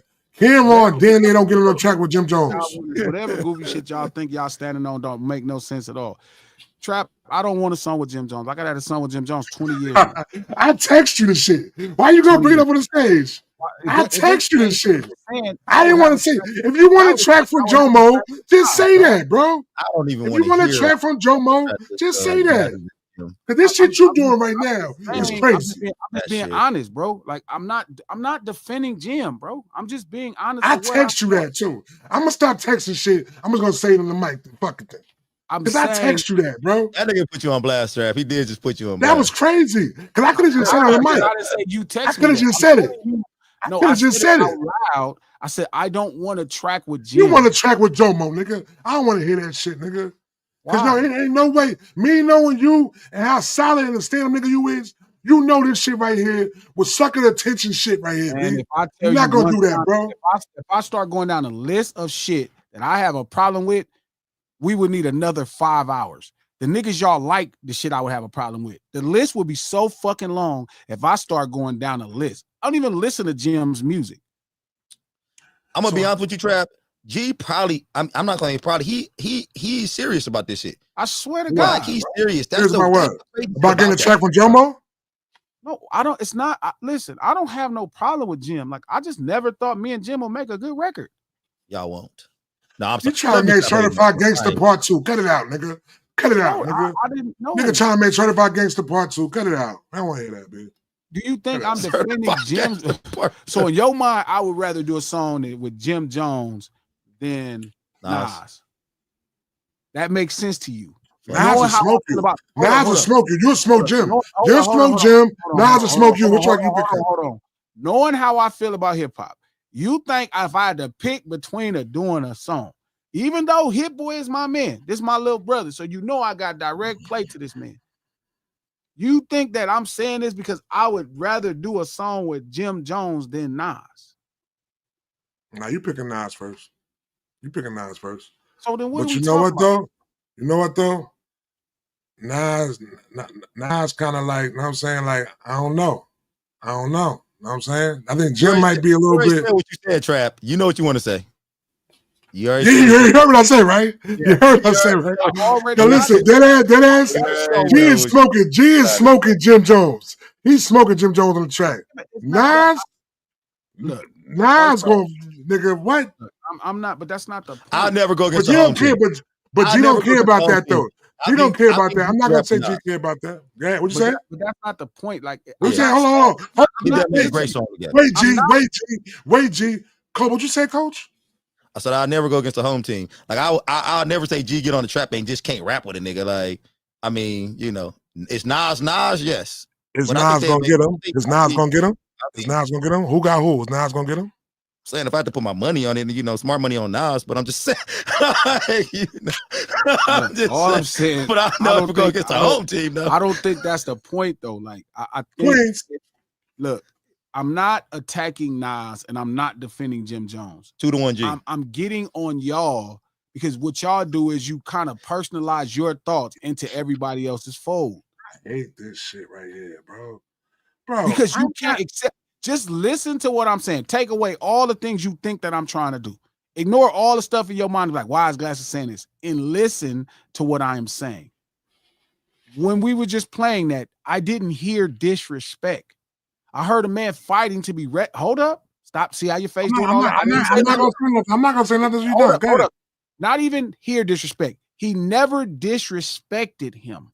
G don't know what disrespect is. That's why he has no clue. He never showed a lack of admiration for Nas. Hey, this where this autism coming out. I'm telling you, G is a genius autistic dude. Like, he don't understand social. He don't get none of that. He don't understand. Oh, that's disrespect. I'm aware of social. He think a nigga gotta smack a nigga, call him a bitch, choke him out. I'm saying, but if you just feel somebody disrespect because they not saying, "Hey, put your penis in my mouth," pause.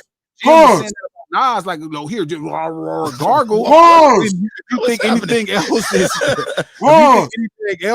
If you think anything else is disrespect, then that's crazy. That's the only thing G think is disrespect. That what he just said right now. That's the only example that of Jim disrespecting Nas. I'm saying even if we play it back, you're not going to hear anything disrespect. He didn't say anything disrespectful. Y'all just are so disrespected that he said, "Hey, I've accomplished a lot." He thinks the truth is just not disrespectful. He didn't even say the truth. Can you bring up the Shannon Sharp? Can you bring up the Shannon Sharp clips, please?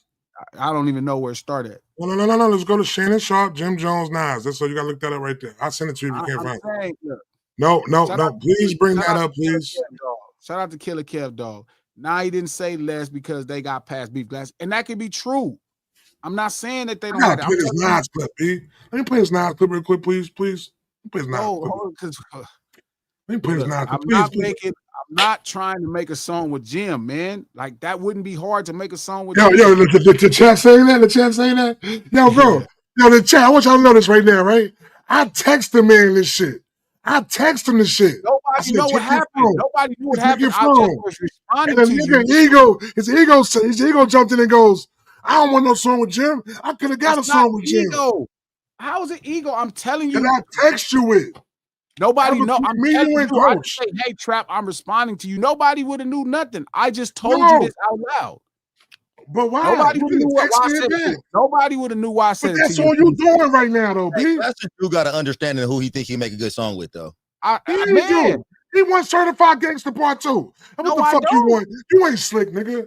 You ain't slick. Now you want to. I'm not texting else no more. Now I'm not texting else. I'm putting my mind out on here. I'm not censoring. You want Certified Gangster Part 2, nigga. Fuck out of here. No, nigga. I do not. Yeah, I don't know, Trap. I think G get a song with my man. I want the beat though. Let me do the beat though. I don't want to do a song with Jim Jones. Yes, you do. Like I don't have an idea for Jim He just Jones. came to New York. He came to New York. He felt the New York vibe. He was in Harlem. He found out that fucking. He found out that fucking. The Carter was on 117th Street on his block. That nigga's a Harlem nigga now. He feel like he a Harlem nigga now. He riding with Jim. I'm on to you, B. The fuck out of here. I've been had a song, but I've been had songs with Cameron. I know you got a song with Cam. I know you got the song with Cam and Wayne. I know that. Wait a minute, hold on. Are you saying that because Jim ain't even Cameron or Cameron? This nigga think he a Harlem nigga now, B. I already have songs with Harlem niggas. I'm not trying to get anything special with no homie from no. It sound like you said I had a song with the Harlem nigga. Why would I want a song with Jim? You said that? No, he said I got a song with Cameron. Why would I want a song with Jim? I got a song with the Harlem nigga, bro. I got a song with the Harlem nigga. Who you feel like? Let me ask you a question, Glasses. Who you feel like when you think of Harlem? Y'all asking me my opinion, right? Y'all asking me my opinion. I'm telling you, I would like a song with Nas and Jim Jones. That's what I would like. But if you can't get the song with Nas, would you settle for the song with Jim? No. I wouldn't even. Yeah. I want Nas and Jim Jones to do a song together. I want that shit. That shit better not happen. Yo, Nas, if you see this clip, bro, word to everything I love. You better not do a song with that nigga, B. I swear on everything I love. If you do a song with that nigga, B, I would be so happy, and it would truly be of God status in the way you move. If if Jim and Glass ever this song, Jim gonna diss Nas on the song. Yo, listen. I don't even think Jim want the song with Nas. Let me tell you right now. Who Jim want the song with. Who? The Boy. He want a song with The Boy. Is he? That's why he going at Pusha T. That's why he going hard on Pusha T. He want a song with Drizzy. He want a song with Nas. Hey, Trap. That Drizzy song that you put out, that you said, is that real? Is that real? Yeah, it's real. That's real. It's him and Raw Wave. That's real. That's a real song. It's a real song. I like it. It's cool. On that was worked on. That was produced. Yeah, yo, low key, I heard about that song already.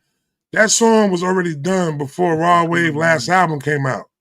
But being that the whole shit was going on, don't do it. Raw Wave ain't want to put on the album though. But that song's already done though. That song been done. That song been done.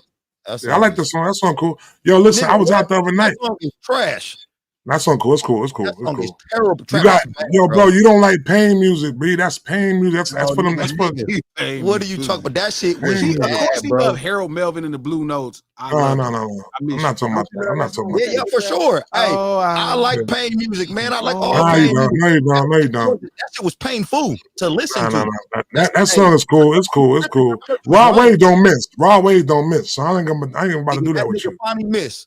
Raw Wave don't miss. That nigga finally missed. That nigga finally missed because that shit was. And I like Raw Wave. I like a bunch of that nigga shit, but that shit was bad, nigga. New York rappers that I would like the song with. That's a really good. Yeah, that's a good question. Good question, Glasses. What you going with? Buster. I want a song with Buster. We getting that done. That's done. Important to me was getting Buster and Ludacris on the song. That would like putting Snoop and Ice-T on the song together. Was really important to me, like putting Buster and Ludacris on the song together. Yeah, what I want to say this though, right? Like, bro, you a great producer, B. Like, you might not be the keypad, like pressing the drums and all that shit, but your ear for putting a song together, bro. When you heard that beat for Ludacris, B, and you saying, yo, I need to get Luda on this shit right here. Yo, hey, bro, that nigga is really good at. Okay, let me not say it because niggas say I'm glazing all the time. But nah. It's your man, B. Hey, G is really good at that shit, bro. No, that's crazy, B. That was crazy. Shout out to my DJ. Shout out to Head. Man, I really believe in this hip hop shit. Like a lot of times I'll hit DJ Head and be like, hey, like that song I just did, right? Which one? Crip at Work, right? Like that's a Jeezy song. I would have had it wrong if I didn't send it to him. That song crazy. Like song. So I made that song because I wanted to get Luda and Busta together. Like that's what motivated me. They never got together before. I never heard them, and I thought it was important to have them together. Like Some It things is. in hip hop should happen artistically. Like Luda and Busta should be on a song together. And you know what's so That's crazy why about I that? love Luda. So Crazy that's what about made that me beat. do the song. And then so getting with Luda, getting with Busta, that's all simple stuff. Getting Common was more of a challenge, but that's together. The Busta So one gonna happen though. But the yeah, for crazy sure. shit about it though is, I think we're gonna get some dope ass Busta on that shit, B. I know it is. Because you know why? Because it's a calm track though. I love Busta when he calm, B. Have I Busta love and Luda calm ever did Busta. something? Have they ever done No, some I don't shit? think so. I don't think so. Yeah. I don't think so. But that was important to me, like with the 6 in the morning G mix with Ice-T and Snoop. Like I noticed they never had a song. Like how they never had a song. It's the God of gangster rap, and then it's the I always say it's the I like to call the gangster rap the Trinity. Ice-T is the God, Cube is the Holy Spirit, and Snoop is the Jesus of gangster rap. Yo, can I say this real quick?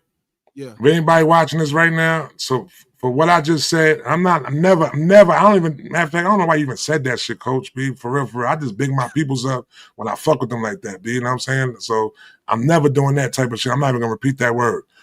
Yo, bro, you would be a great A&R, B. You know what goes together. You know how to put the record. You know what I'm saying? I would take at a label as a product manager, like Katina. Product manager. Yeah, because nah, A&R, B. Let me tell you why. Because they're king A&R. They're like the top of A&R. But like, product manager is basically the A&R is still the A&R is more like a repertoire position where you kind of start to shape marketing for somebody else and communicate. I would rather help A&R shape marketing versus helping artists.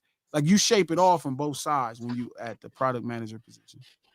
I don't know that deep. You know deeper than me. Pause. Yeah, it's just the person that's over but what I'm saying is this though, right? Doesn't the A&R is the person that can hear a beat and go, yo, this beat right here, this feature right, all right, we got this beat for this artist, and this feature go perfect with this beat right here. Ain't that what the A&R do though? So no, yes and no. Yes, that's what it looks like is happening, but what's really happening is A&R shapes a marketable product for a company. Right? They communicate back and forth with the product manager who communicates with the whole marketing team about a marketable product. And the A&R is on the ground shaping the product. So it could be as something as, hey, this person needs this type of beat to finish the marketing idea. You know what I mean? It's a little bit more trickier. Like it's not about them finding a bunch of beats. So let me ask you this then, right? So like would you say? A&R, for example, like for this particular song, right? The song we talking about with Luda and Busta, like the catch is putting those two guys together. That's really the marketing of the song. Two guys that I really, before I even thought about rapping, that were like supreme MCs when it came to verses and shit like that. Putting them together, that's the point of it. Then there's an idea of the title, then there's the fourth person that's on the song. But the main thing is you never heard Luda and Busta together. That's crazy. That's dope. That's dope. The motivation. That's dope. From New York, the Locks. Who you feel like the Locks? Who you feel like the Locks will go good with? You know what I'm saying? I got a song for 110 with me and the Locks. Oh, y'all got a song together. That's what I want to do. Oh, I gotta produce that beat, B. Yeah, I already did the beat. I want you to do the one with ASAP. Okay. I want to do one with Rocky, Ferg, and the other what's the other homie? 12. I want to do something with them. 12 hip hop too. He's super hip hop. Who else would I like? Redman is somebody that every day rises. Redman. I would like to do something with. I would like to do something with. I know this is impossible, but I would like to do something with all of Wu-Tang. Like. Nah, you already got Ray on deck though. I know, but I'm saying all like. Nah, you don't need the whole. You don't need the. You don't need Killer Priest. You need Killer Priest. You don't need U-God. You don't need all that shit right there, B. You kind of do. Ray. No, you don't. You need Ray. You got. You said Ray on deck already. You said Ray. No, Ray on deck. Right there. Hey, Ray and Glass. All you need is Ray. Really. All you need is Ray. Really. Got a relationship with Method. Like I want a Method might smoke you. You don't want Method right now. He hot right now. Stay away from Method. Nigga too hot right now. He might smoke you. He might smoke you. You had to pick one dude from Wu-Tang for G to do a song with. Raekwon is the one. Raekwon, it's Raekwon. Easton, like that's Ghostface would be good too, though. Ghostface would be good too. Ray, man. Hey, Ray and G. That's as soon as I y'all want him to said stay Ray, away from Method Man, though. that's Method the Man one gonna put you on the grill. We gonna put you on the grill, bro. I would love to do something with Method. He'll put you on the grill right now. He'll put you on the grill right now. You know what Method Man is right now?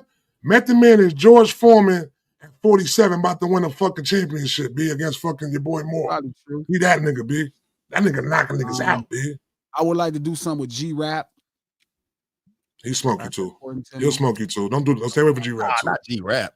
G-Rap was smoke. G-Rap was smoke overrated. glasses.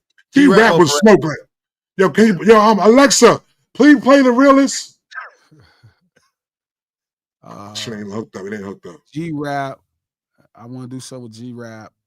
Who else from New York do I really? That nigga smoke you, B. Don't stay away from G-Rap, bro. Stay away from G-Rap. He'll smoke you.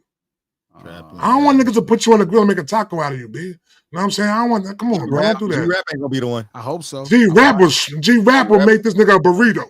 He'll make this nigga a burrito, nigga. I'm telling you that right now. No. And I fuck with glasses, B. I fuck with glasses. I'm He'll make you a burrito, B. Yeah. I'm not letting anybody do that. Not even the guy. He'll make you a burrito, B. I'm telling you that right now. You might have been on to something with Method and all that, but not G-Rap. What? Yo, Coach. G-Rap might be the most overrated nigga from the East Coast. Coach, what are you? G-Rap, Yo, wrap this shit up. Yo, glasses. Wrap this shit up, glasses. We out of here. We see him tomorrow. We see him tomorrow for dinner, please, bro. I'm not doing this. I'm not doing this right now. Do Saigon still rap? Yep. I got an idea for Saigon. Saigon is somebody I want to do something with because me and Saigon came in the game at the same time. That's not disrespectful. Never mind. I like Saigon. He dope. I got an idea for Saigon already, so I'm gonna do that. That nigga can really rap. Saigon can rap.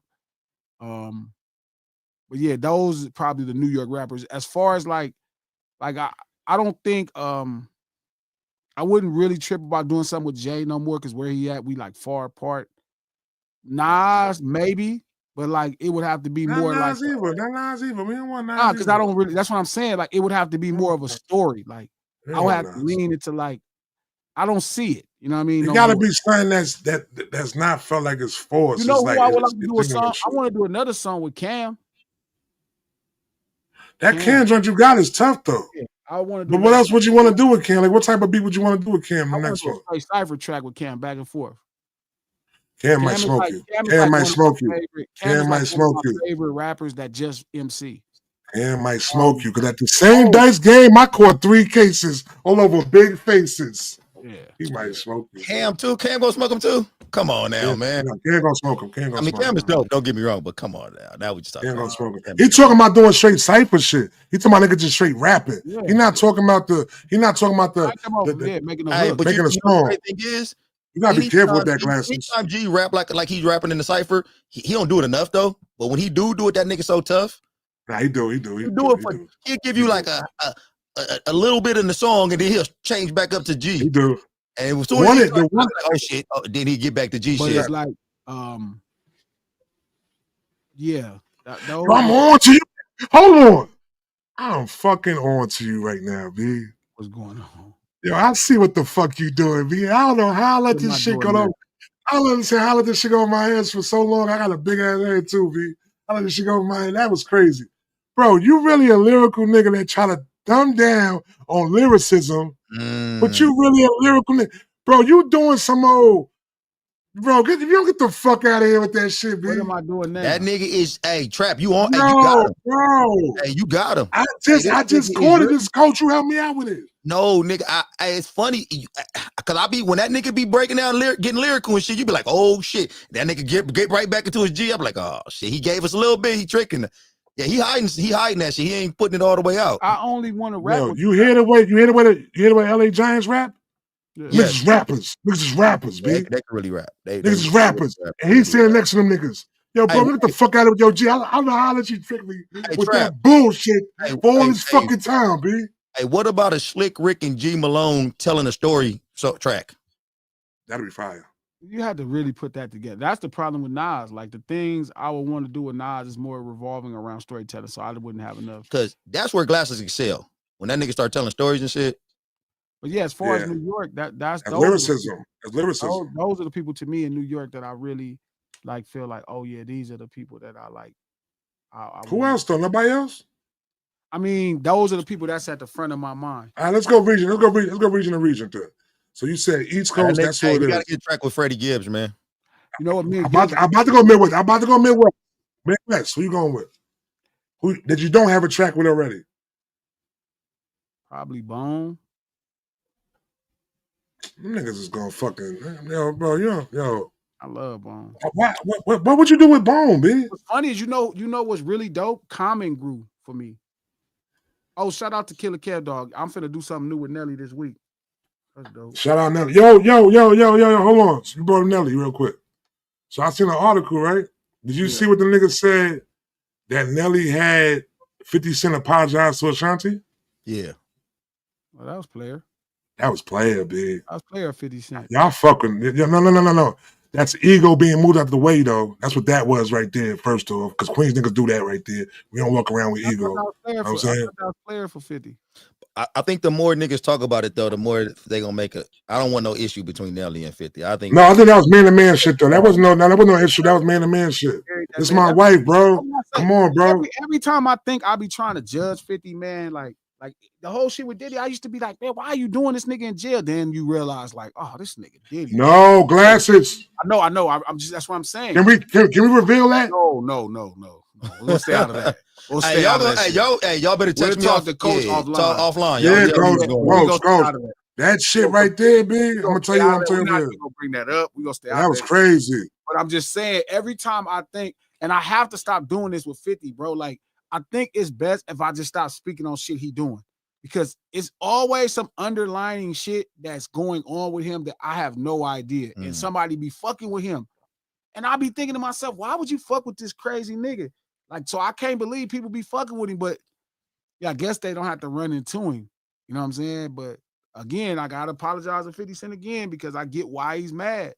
And bro. Yeah, yo, bro, listen, man.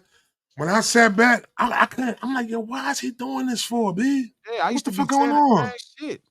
Like, what's going on here, B?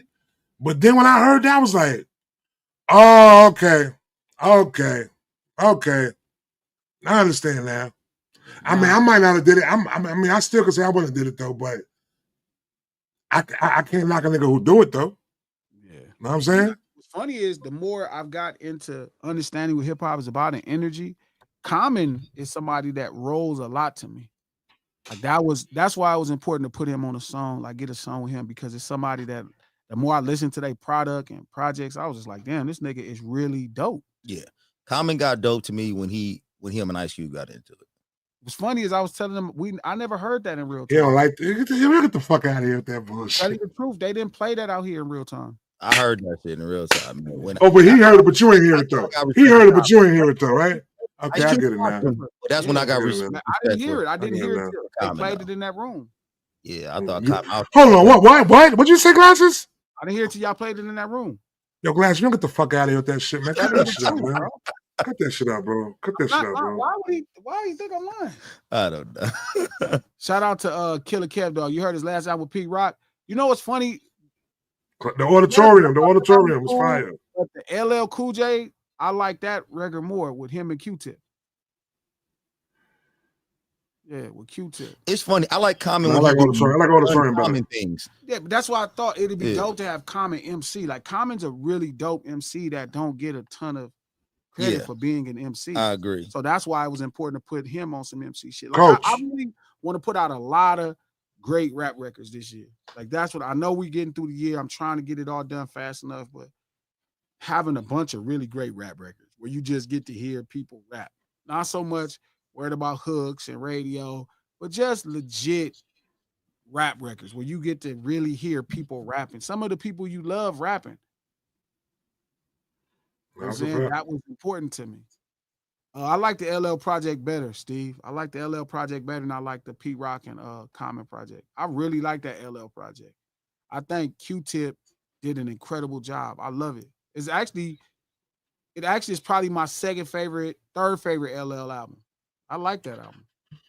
The album's cool. I like the album too. I like the Slick Rick album too. It's very Slick Rick. That's one thing I really appreciated too. Who was the yeah, right, Coach? So you ain't got band right now. You see that? I don't know. But who like as far as like the I'm not gonna say golden era. I'm just gonna say like rappers that came out before the 90s. Maybe not, I'm not gonna say the 90s, but just like you know the rappers like KRS-One, 80 rappers. Because we had a couple of albums that done came out because because it's been some albums from artists from the 90s that came. But I can't put Snoop up there with them though. You know what I'm saying? I can't put Snoop up there with them. No. But 80 rappers. How would you rank them? But no, but no, hold on, because Common's not 80s though. Common's not 80s though. LL Cool J, all rappers, LL Cool J is number one. LL Cool J is the greatest rapper from the 80s. Yeah, you know Grand Poopa put an album out this year too.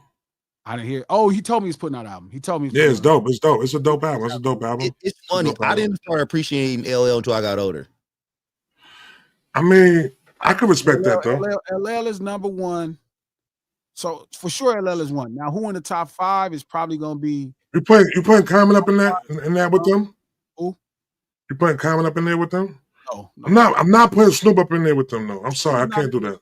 Come on, you said Common?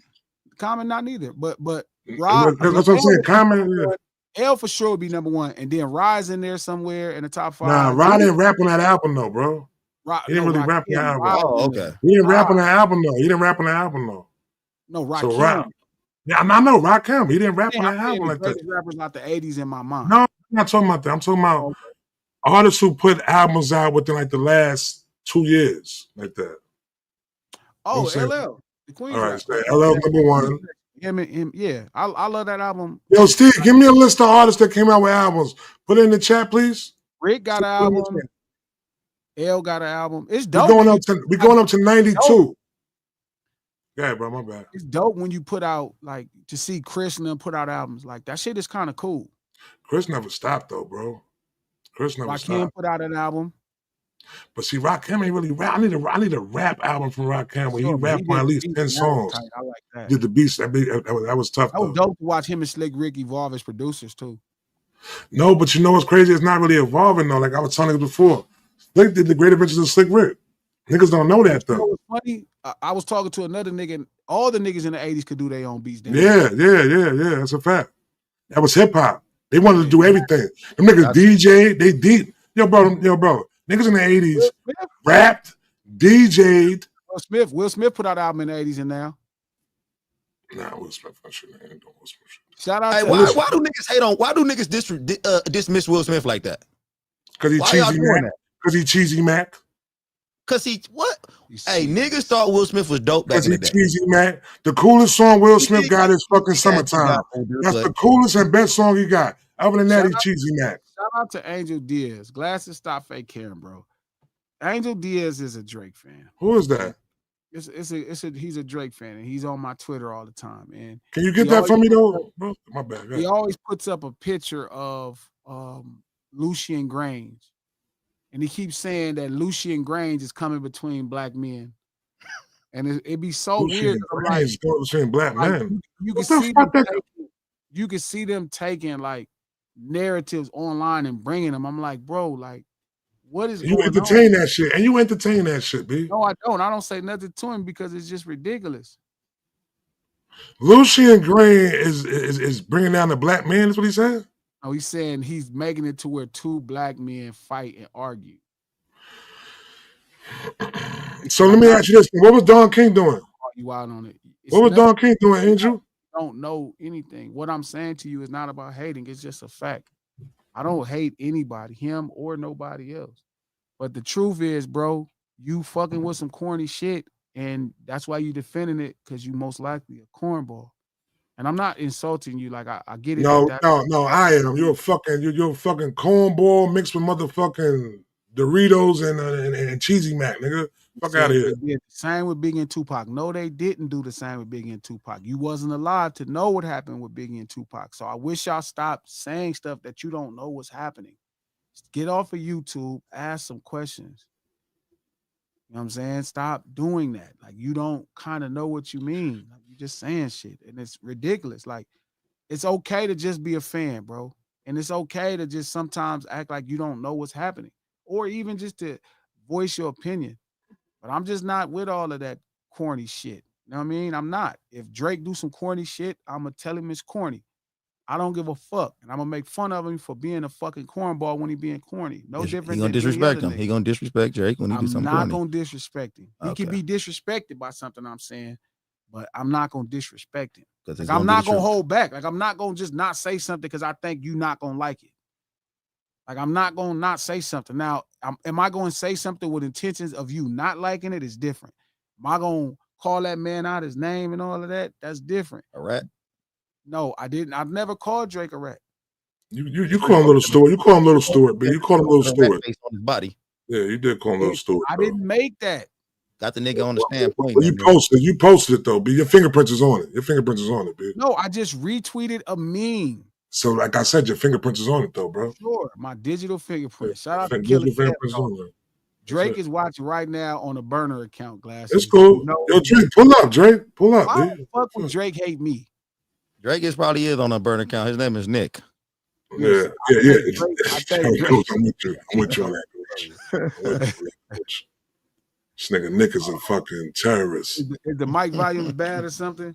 What happened? Well, they can't Yeah. hear. It might go in and out. I think go in and out if I'm talking over here and somebody else. No, the mic volumes ain't off. I think it come across on the live thing, but once we listen to it back though, it sound great though. But if it is though, we gotta figure it out. I figured it might be my it's my end though. I'm about to move to California, man. Fucking man. You know what I mean? Get the shit going. Never. I'm reading the chat right now. I wouldn't. I don't know. Honestly, I could understand why he would be a little upset at me, but I don't know why the hell would he hate me. Oh, you talking about Drake? Yeah, but this is shout out to Killer Kev, dog. He said Oh. you've been speaking up for Kendrick and the whole world been watching, Glasses. Drake hates anybody that's cool with Dot. I don't know if that's true. He know Yo, that Glasses, you gotta stop, bro. Hold on, I'm not gonna let you do this right now, bro. What? You gotta stop, bro. You gotta stop. Because whatever you've been doing right now is what the fuck you supposed to been doing. Excuse me, cursing and all that. Man, it don't That's have nothing what to you do with supposed to been doing, B. You ain't supposed to be going out there and your man is in the motherfucker. Your man's in the battle. Bro, listen, my man's in the battle. Your Glasses get a battle with somebody right there. It's to go fuck crazy. that motherfucker, That's B. what players do. But I'm explaining this because I think people don't get that. You know what I mean? Like, nigga, that's my boy, nigga. We all in. How is that bullying anybody? Y'all just, I get it, man. Sometimes y'all feel Bully like culture, B. I hate that shit, B. I try to tell my kid, yo, bro, I hate that shit. Bro, I don't give a fuck. The nigga who getting bullied, I'm gonna start looking at that shit. That nigga really ain't a victim, B. no. Niggas a volunteer, niggas. You ain't sticking up for your fucking self, B. You ain't doing what the fuck you supposed to bullying. No, right. What's happening? Nah, I don't like. Come on, bro. But homie saying You're not weak. and it's not. Man, did y'all see Utah ban the LGBTQ What? flag? They banned it. They can't. So they can't raise the flag no more. Nobody could raise the flag in Utah. That's not That's shocking. crazy. That's not cool. That's not cool. That's not shocking for Utah though. That seems That's some crazy. shit. That's some shit that Jamaica be doing. Jamaica be doing shit like that, and fucking other countries and shit. No, they can't do that. Africa would. Some Africa places, do it some too, right? Yeah. countries in Africa would do that shit Not too. cool. That's not cool to do that though, B. Shout out to Patty. Did you guys react to Drake's new shirtless picture? No. Yo, man, yo, what the? Why the fuck Why would we? do that? Why would we? I'm cool. You on the wrong stream right now, Miss Lady. Like we don't get we good on that. That's for you. Why would we do Shout that? out to Revenge. I mean, sometimes that's how the dominoes fall. Defending your boy makes you this now, OG. I mean, it just make me the homie, dog. That's my homie. But no, I wouldn't. I saw people talking about that. I'm not talking about that man without no shirt on. That's just weird. That's cool. That's like I was telling Trapping. I'm not talking about nobody clothes. Yeah, listen, I don't get him with that. Yo, hold on, coach. Let's get to that for a second, though. I'll be up here for a little while longer. So, coach, we up in the room the other day, right? We up in ADHD. We had a great room yesterday, too. It was great. We went for a bunch of hours, too. Last was Glassy chilled out. You chilled. You ain't run out the room like you normally do. You was chilling. So, Glass's whole stance is, let me ask you a question, Coach. Mm-hmm. Have you ever seen somebody fit and been like, yo, that's a tough fit right there that man got on? A man. For sure, no doubt. This man said he has never acknowledged another man as wearing a tough outfit or outfit that he likes. It's cap. That's cap. Glasses definitely. Now, I'm not saying he probably said it like that. But in his mind, he saw somebody was like, okay. That's probably how Glasses did it too in his mind. Like, okay. Mm-hmm. I've never done that. That's cool. He seen some shit. No, I ain't gonna say that because Trap gonna get mad. But go ahead, bro. I was gonna say when in that dog when they was stomping them buildings out, that outfit that I know he probably looked at that and it was like, oh, that's what he had that shit on. He had that shit on in New York. He had that same outfit on in New York. He said, God damn, that nigga Snoop. I don't remember what they was wearing. I never even paid attention. It was a flannel shirt with some shorts. That's same shit you had in New York with Chucks. Oh, that nigga says a uniform. That's a uniform. That's like when a Crip go to work. That's like when a Blood go to work. That's just how you go to work. That's your This uniform. nigga says how you go to work. What the fuck is happening right I'm there? telling you the truth. I've never saw men. I'm listening to these men and they like, man, he ain't fly like that. I'm like, so y'all look at men and think men are fly? Glass has seen some nigga in a crispy black shirt. Damn, like that nigga black shirt crispy to the motherfucker.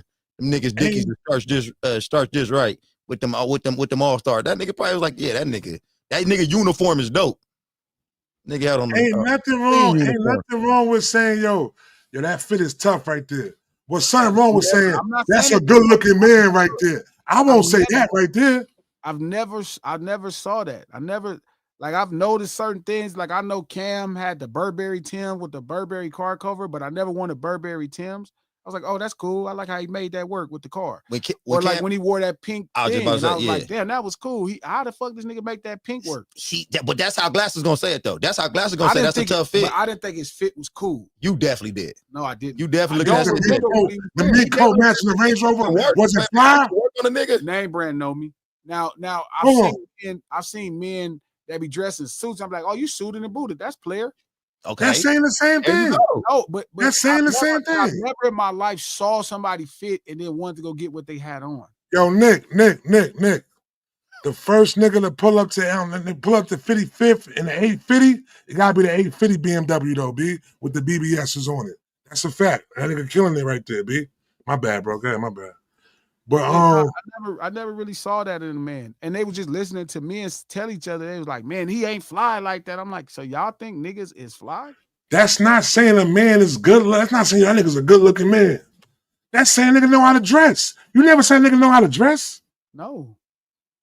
You never say nigga a bum ass nigga? I've never in my life thought. Have you ever referred to a man as being, yo, you's a bum ass nigga? You can't. That's not a very West Coast thing to say. Yeah. Like West Coast niggas don't really say that, but that nigga probably. Now, that's one thing I think that Glasses ain't never done. Glasses probably ain't never looked at nobody's wardrobe and thought it was whack. He probably never looked at nobody's shit and was like, oh, what this nigga got on? That don't seem like something very. But Glasses definitely looked at a nigga outfit and was like, that's cool. No, because I'm not looking at the outfit. He just said, you looked at Cam in the pink. It was like, that's. No, I was how like, you make that work? Make pink work. But it worked because you thought it was fire. You was like, okay. No, not that fire. Had the matching Range Rover. Candy jacket. Now. That fire. Getting out of control with fire. You know what? You know what I'm realizing though is though? He probably got like a little pink flannel in the. So let me ask you a question. Yeah, Jay-Z is fly? Nah, Jay-Z never been a fly nigga like that, but Jay-Z has been. See, the crazy shit with this though, right? I'm gonna explain to you, right? Hold on.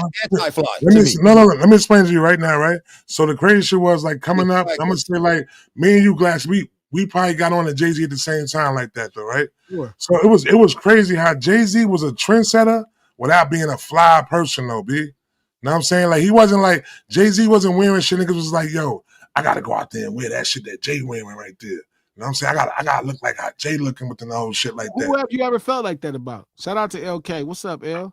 I'm gonna tell you, like people who was fashionable people, like when shout out to Lex. Lex said the same thing I'm saying. He said, did RuPaul take the steering wheel? Come on, fellas. Exactly. What the hell? What the hell? I don't think Lex had a fly bone in his body, B. You just mute up, bro. For real. Yeah, Lex talking about RuPaul. RuPaul take the steering wheel. Talking about RuPaul, bro. No. Like I said, I'm not saying at all that you are referring to a man as being a good-looking man or he got, you know what I'm saying, like that though. You know what I'm saying? Like, yo, bro. I'm so secure about myself. You like Cameron outfit. You like that shit. I do not. You like saw the that outfit. shit. It was like that shit is fly right there. I noticed. Listen, that nigga pinked out.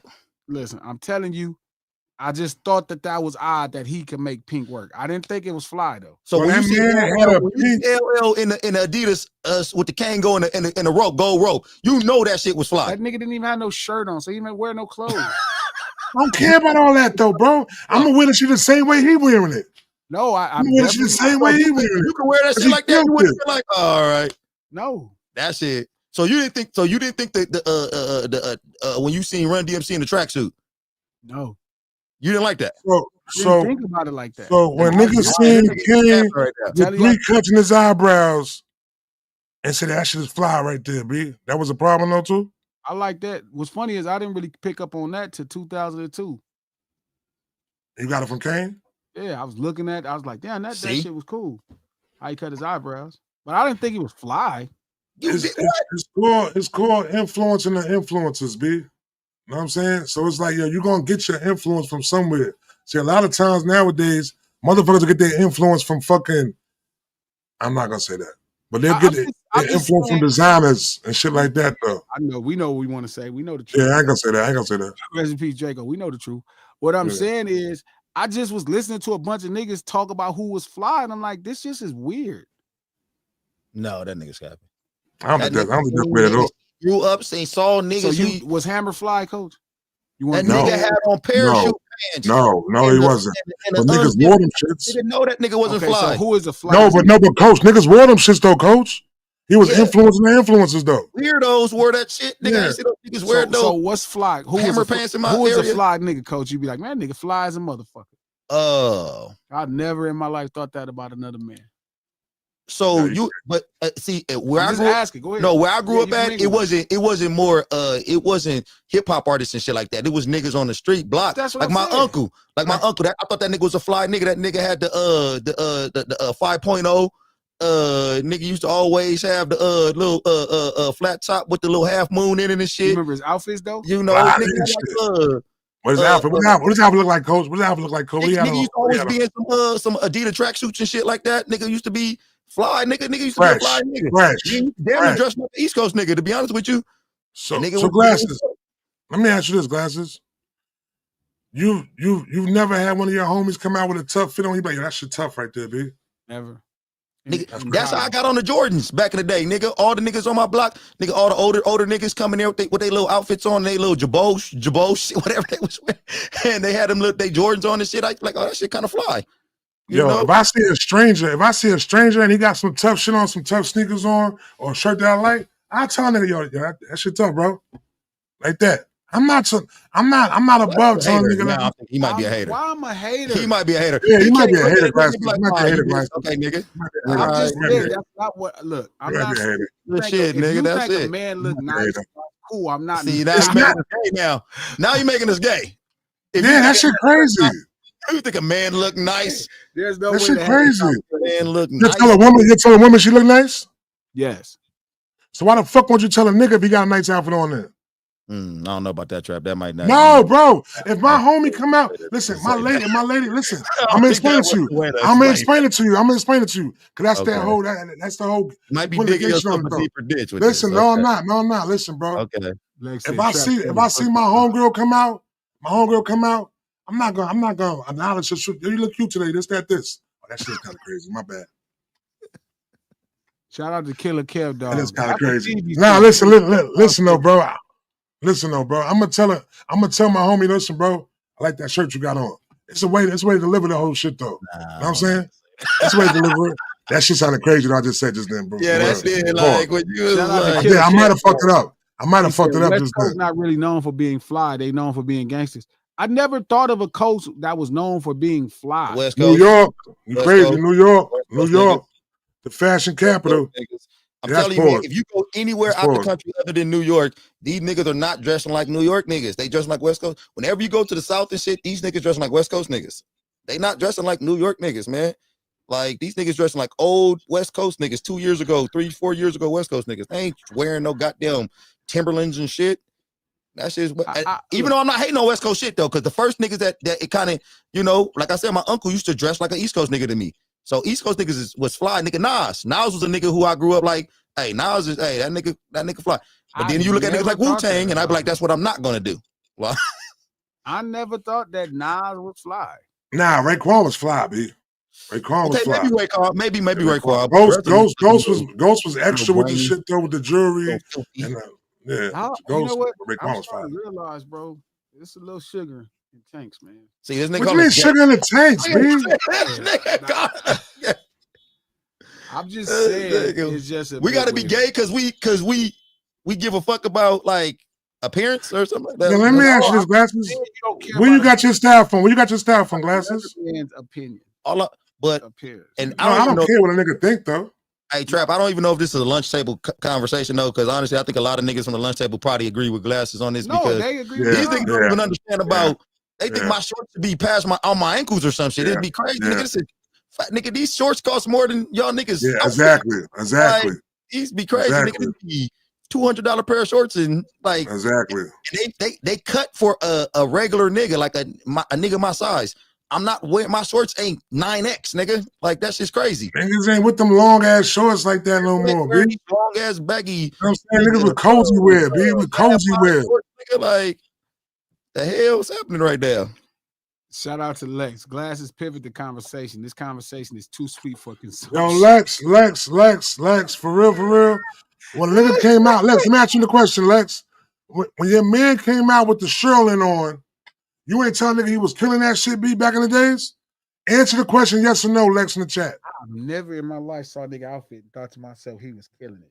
Answer it in the chat, though. I never thought he was killing it, but he definitely, I'm telling you, he used other words. He didn't use. I would never say. He didn't use killing it. He was like, oh, that's cool. I don't look at niggas. That's cool. He said, hell no. What the fuck are you talking about? Yo, Lex, you a hater. You a hater, I don't Lex. think that this is You a hater bit too. weird. You a hater. No, I don't. Lex and Glass are haters, man. They both haters. It's nothing wrong with telling like, hey, you never. Nigga, he did that. You know, he did that. I ain't gonna say another nigga outfit is cute. I ain't gonna say that. No. That's why I fucked up at before. Yeah. Listen, though, I consider myself being a fly nigga. I could dress like that, so I'm gonna recognize when I see another fly nigga I could dress. And I'm saying you got some fly shit on, that's some fly shit, B. Just that this. Hey, whenever I be wearing these hats, nigga, like that turbo hat, and niggas will come up to me all the time. Hey, nigga, that hat dope, nigga. Hey, where you get that hat from? I tell them, hey, this hat dope, nigga. Like because niggas see how I dress sometimes, they be like, all right, that nigga can kind of do something. So if I go wear something, niggas will look at it and be like, yeah, like, man, you fly. I'd be like, thank you, brother. Like, what the fuck? Nah, I kind of would. Nah, listen, if a nigga tell me, you gotta kind of say that shit a certain way. You can't just come and tell me I'm fly. Hey, so Trap, if a nigga come up to you and be like, hey, you fly, you gonna automatically think he trying to get the buns? No. I think that it gotta be like, it's the terminal approach though. So like, yo, bro, you killed that shit, B. You know what I'm saying? Like, you killed that shit right there.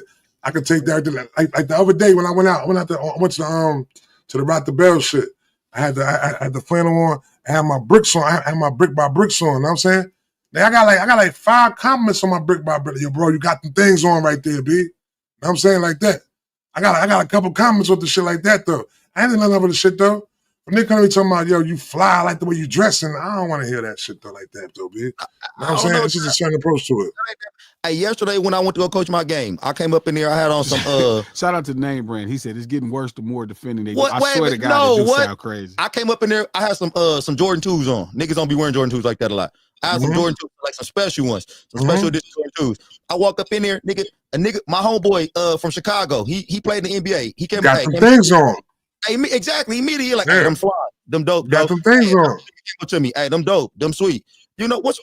I don't think them niggas want to get at me. That's hater. If you don't say no, that's hater shit. If you think in your mind, those shit is fly, and you don't say the shit though, you's a fucking hater, B. Shout out to the homie. He said nobody thought people on the West Coast was fly except Pac. Y'all thought Pac was fly. He was wearing them shirtless vests. Nah. That was y'all thing. Y'all was like, that's fly. I want one of these leather vests. And all that shit. I never looked at but see, niggas, you know what? I ain't going in front. Niggas who talk shit about that type of shit. Now, don't get me wrong. I ain't looking for niggas in leather vests or no shit like that. So don't. I want the leather vest with no shirt under it. But those be the niggas who can't wear that. Yo, look at my shirt saying. Look at my shirt saying. Niggas wear what they can wear. I don't know if everybody could wear it. Y'all can see everybody could wear it, but I don't care if you got muscles. If you have muscles in a 6-pack, a leather vest with no shirt under it, I just would not associate that with I ain't gonna lie, nigga. Hey, you might catch a nigga, you might catch me. I might wear a leather vest with no shirt. If I'm fit like that, I might pull that shit off though. I got a belly. I'm a skinny nigga with a belly though. I'm not doing that. Hey, none of y'all niggas seen Warriors and was like, hey, that's kind of. Yes, we did. Thank you, nigga. Come on, nigga. We didn't think the outfits was fly. Oh, okay. Like, this shit look weird. All right, no, okay. I thought you was agreeing with me. No. I see some shit. Nah, you crazy though. Cause you know what though? If I could round it out a little bit more though, I might put a fucking vest on with no shirt and leave like that though, being pull up on the beach like leather. I'm saying like that though.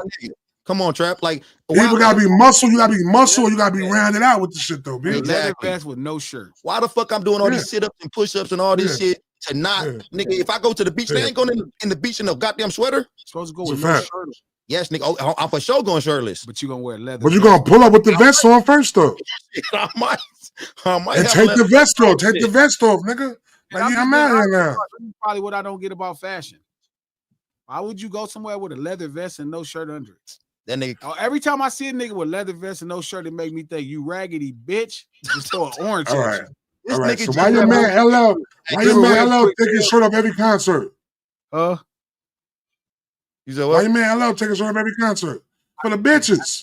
I get why niggas would take their for shirt the bitches. off, but leather vest with no shirt under it is crazy. I'm just gonna show a button. I'm gonna show it with no shirt on for the jump. Now I'm gonna cover up a little bit, and I'm gonna Ravishing Rick Rule.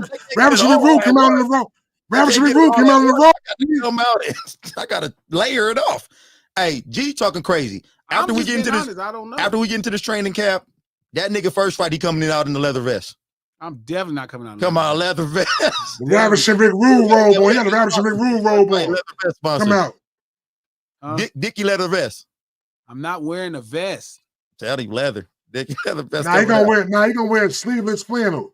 He gonna wear sleeveless flannel. Sleeveless flannel. That's it. I'm gonna wear no shirt at all. I'm not trying to be fashionably savvy. You ain't coming out with the towel over your head. Shit like Mike Tyson came out. You ain't doing that. About that. That's not fly. That's savage. That's savage. That's not fly. Savage. That's savage. That's not fly. Savage, man. I think if another nigga see another dude outfit and call it savage, I think that might be a problem. No. When I'm saying savage, I mean when that nigga Mike came out with the towel over his head with the hole cut in the shit, he was about business. He about savage and killing nigga. That's what I mean within that shit. Okay. I don't mean it within that way like that at all. I'm not using the new terms like that. That's how I feel. Mike was looking crazy. Mike came out with no socks on, sneakers with no socks on, towel cut, hole in the middle, head through the shit. That was savage, B. He was coming out there ready to go crazy. That nigga came out with one note too. Yo, Mike came out crazy, B. Coach. Hey, that's like some shit. G too cool for school. He gonna come out. So wait a minute. Okay, so here, let me ask y'all some questions. Was Andre 3000 fly in them early Outkast Fuck days? No. Fuck no. That nigga look weird. ridiculous. He was weird. That nigga look ridiculous. It was weird. What about? So y'all felt Kanye look fly? Fuck no. No. I feel like what Kanye was doing. Kanye had on. He like it. Trap, like anything Kanye do, Trap is good with it. This is Trap. He would look like a dude. He looked like a doofus. Kanye looked like a nigga who you would hold by his ankles and shake his money out his pockets like this. That nigga like a geek nerd bitch. Okay, now I'm explaining to you right now what was going on during that time. I'm sorry. I'm explaining to you what was going on during that time. Okay. All right. So this is during the time when we was having to go to motherfucking the clubs with some dumb shit on. We had to have fucking long button-up shirts on and all that shit. You know what I'm saying? Just to get up in the fucking club. Kanye kind of like... I was all dressed like Ecstasy from Houdini? We was dressed like fucking... I don't even know what the fuck we was dressed. Because Ecstasy and Houdini, them niggas was... They was wearing... They wasn't like the Harold Melvin and the Blue Notes nigga. Yeah. Yeah, no, we was wearing cufflinks on our shirts and all that shit like that. We was wearing blazers, all that shit. Kanye kind of... No, we was wearing blazers. We was wearing blazers, cufflink shirts. Kanye came in... First off, the two polos, but the collar pop niggas never was on that. Never was on that right there. That shit was looking crazy. Like niggas never on that though. But Kanye kind of came in and he kind of made the preppy shit kind of cooler. You know what I'm saying? He made it kind of cooler. We was already on that shit right there. And he just, you know what I'm saying, like that though. I think. That's how the XO started dressing like that. They started wearing button-up shirts and Dockers. Yeah. They started dressing all preppy like they got A's. Like they got A's. What the fuck was that about? Like they got A's in school. Like A's. I thought the nigga said like you like they had. No, I thought you said that too. At first I thought you said that too, but that was they look. They wanted to dress Magic. That nigga. No, because that's what it was though. They probably checking out New York, what we was doing in New York. That's what it was though. You know West Coast gonna do that. You know what I'm saying? Kanye West with it. No, they shot. They live closer to the white people. That could have been what it was though too. They But live- you know what was doing that though too though? Will Smith was doing that shit though. I You know what bet I'm saying? Like I the mean- belly and like when he was turning. Yeah, that's what it was. Will Smith had a little time there where he was dressing kind of cool. He was, but Like, he was he had turning no his fucking time. blazer inside out and all that shit like that. I think Will Smith kind of made bright colors kind of fashionable. You know, I've never wore a suit. Color blocker. I think I wore a suit once in my life. Where you went? For jail? For going Nah, to it was court? a Where you wedding. went? Oh. Went to a wedding? Okay. Yeah. We gotta put you in the. You know what's crazy though? Now you say that right there. I want to get you your first fitted suit, B. Dead ass. No. I'm gonna tell you like this though, bro. Hey, listen. so that shit. You put on a suit. Yeah, a fitted suit. Hey, you look handsome. That's a fight. What? The fuck? Yo, damn, coach. Huh? Damn, coach. Funny is, I get a lot my of, bad, I get my a lot bad, of my compliments bad, on stuff my I do. bad. Like when I wear a certain hat. You gotta, you know how to clean up. I see you know how to clean up, bro. That's what you guys say. You look I handsome. rock the You gotta Ewings. clean up, Be bro. always on my little Ewings. You wear Ewings? But see, I can't even say nothing. No, they ugly. I can't say no compliment. Yeah. Glasses. I'm trying to get at them or some shit. No, dog. If Glasses. somebody- How the fuck are you wearing Ewings and you saying Ben Wallace better than Ewing? Yo, bro, Ben Wallace wrap ain't got this no shit up. shoes. Nigga, he ain't got Wrap no this shit up. Wrap this shit up, B. Wrap this He ain't shit got no up. Wallaces to wear. What's wrong with that? I like the Ewing shoes. He makes some dope shoes. I like Ewing shoes. Every time I see that nigga, You part Jamaican? You part I Jamaican? wanted to say something to him, but now I know why I didn't. You got a little bit of Allen, but you part Jamaican or something like that? Nah, I like the Ewings. I wear the Questions. I wear the shoes that Questions I like. are fire. Questions fire. Questions fire. No, the answers. The answers. The answers. What's the questions? The AIs, nigga, the Reeboks. I be The wearing. one that got the color on the toe. That's the answers. No, that's the Questions. So what's the answers then? The answers are those was the second pair. That's bullshit. Yeah, them ain't. So them the ain't- color on the toe is the questions. in the front. I think the answers might have the zipper in the front, maybe. No, I was wearing Jordan's Revenge back when Jordan was new. I kind of stopped wearing Jordans. You start wearing. You don't wear the retro shoes. You don't wear the retro I shoes. don't even wear no Jordans no more. So you wear them. You wear them. Jordans right now. I always Yeah, find shit that everybody else ain't wearing. I always try to look like for a while I was I'm wearing. surprised you ain't got an Android then, nigga. You one of them niggas. Nah, but that's about communication. No, you like Coach, B. Coach probably you like Coach. And you know, listen, I figured out what Android niggas, y'all got a certain personality, y'all got a certain thing to yourself, B. You know what I'm saying? Y'all don't want to be like anything else that's going on and shit like that. That's how you sounding right now, though, bro. No, I just Know what I'm don't saying? wear. I just find things that fit me. Like Humans? I had to look them. I saw Humans? Yeah, I never saw them. Humans, bro. Yeah, you don't With the strap, with the 33 on the front. No, not the strap. Which The humans? ones You I got to really see that picture of want- those. The ones I really want is the Masons. You trying to get a deal. Yo, bro, you trying to trick me every time. You trying to get a deal with Human. Yo, bro, this nigga's crazy. Yo, bro, I'm not letting you trick me no more, You B. hear this? Hey, you hear this? Fashionista over here. He gonna talk about niggas. Hey, I look for something that people don't got. You know, he a fashionista in his mind. He really deep down in his heart. He really You a don't like these trap? Send me in the chat. I can't see it from there. You know my eyesight bad. Send it to me in the chat. See that shit? Send it to me in the chat. Send it to me in the chat. Send it to me in the chat. Yo, can I play the Nas? Can I play the Nas rant before we go? A Nas rant? Yeah. Yeah, Let me go play ahead. it real quick. Run it All right, off. thank you. I appreciate you, man. I appreciate you. I'm from Queens, man. I'm sorry, bro. I'm from Queens, bro. So this is I'm why sorry. Jim Jones is mad. This I why was he wearing caught the that. Griffies. I used to wear the royal blue Griffies all the time. Griffey's is hard. Griffiths is fire. Man, Griffey's is fire.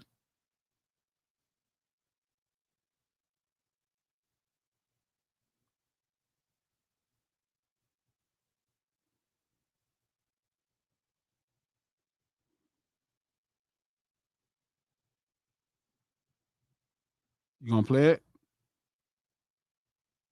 Trap, you gotta have it ready. Nah, I had it ready. It closed out. That's why. Because I had it ready before. It closed out.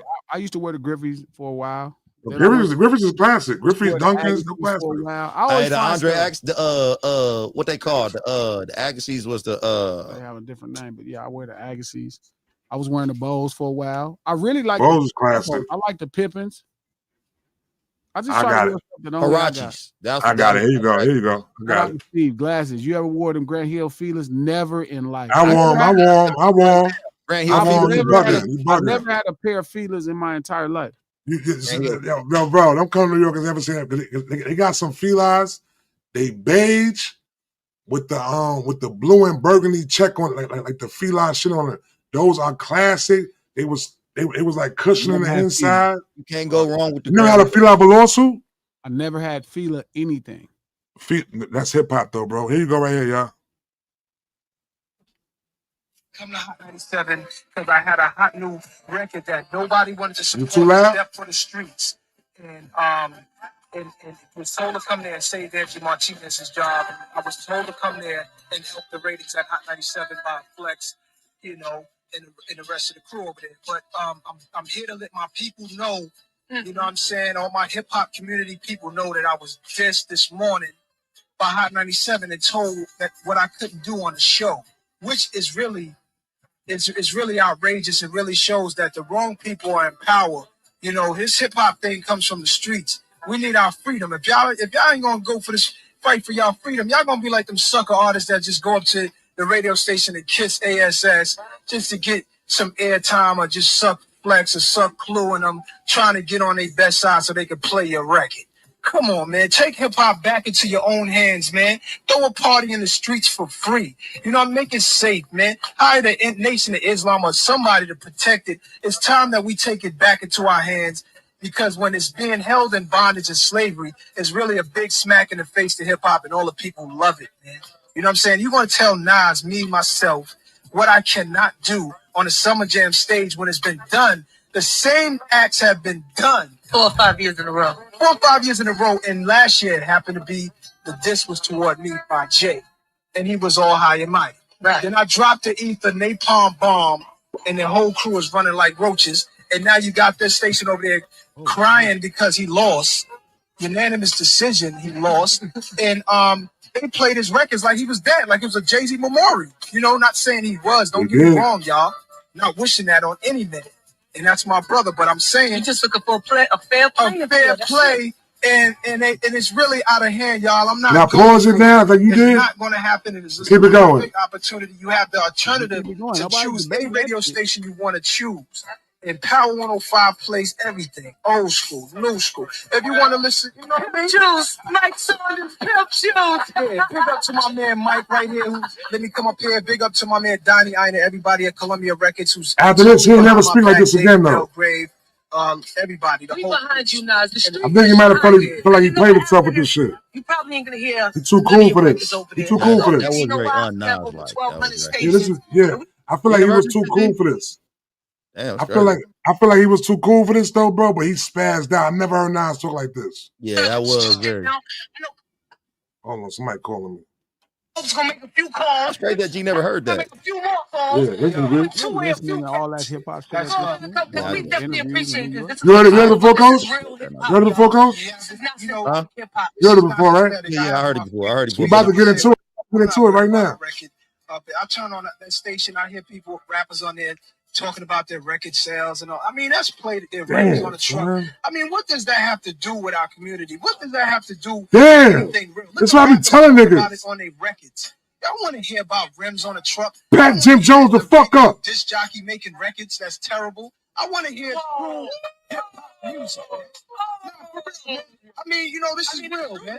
I mean, you guys gotta realize, I ate it. They had a takeover show, and that was the song, ladies and gentlemen, the whack record Jay had trying to come at me. They named the whole show on that station a takeover, and I ate that. They didn't worry about my feelings. They didn't worry about my feelings when he made a record dissing my daughter's mother with derogatory things about women. And two records. Yeah, Jay. All right, let's go for it. My bad. Damn. Man, I skipped forward. Fuck. Just making records about how much he hates women, which is really makes me curious. You know what I'm saying? And I'm sitting here, they just support that. I don't want to hear that part. And they just find it simple. Only way. Here we go. I buy these people albums. You know what I'm saying? And they ain't talking about nothing from Cam to everybody. I mean, I like Cam and everything. He's a good lyricist, but the album's rap, man. You know what I'm saying? Y'all brothers got to start rapping about something that's real, man. You know what I'm saying? Man, it's when he came out with Hip Hop Is Dead. I'm tired of Nelly. You trying to battle KRS-One? Don't follow Nas. All right, Man. chill. You can follow Nas if you want to be creative. Yeah, we fucking with Nelly this week. Hold on, chill. No, we can't do that. No. We fucking with No Nelly this Ceilings week. Live, the lunch hour every Monday, Wednesday, and Friday, noon Pacific Standard Time. Click the thumbs up button. Let everybody know you're in the house. If you're on Twitter, retweet this link. If you're on Facebook, share this post. That was a scowling.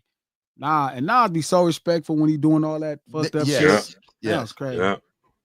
He never went in like that again though. He never went in like I think he played himself when it came to that whole shit though. Like, cause Nas never gave nobody like I think Nas keep a lot of mystique within him though. You know what I'm saying? When it comes to him as an artist and as a person and shit like that though. You know what I'm saying? I think right there he really gave a lot right there on that shit. He was tight. Listen to it. We do this stream to support the No Ceilings podcast. Dropping every Tuesday. Fresh episode dropping this Tuesday. Hey, do yourself a solid. Let me see if I can put it in the chats. Go check out the Brilliant Idiots episode. We Oh yeah, that's a fact. It was a really good episode. Did it come out? It came out.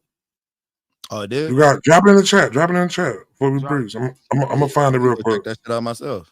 That was dope. I was there for the whole joint. Them niggas, they killed me. Y'all gonna bug out. Y'all gonna bug out with that. Yeah, I'm gonna say one part, Glasses. The nigga said, "Yo, we are talking about two different forms of gangbanging right now." That line right there. Right there.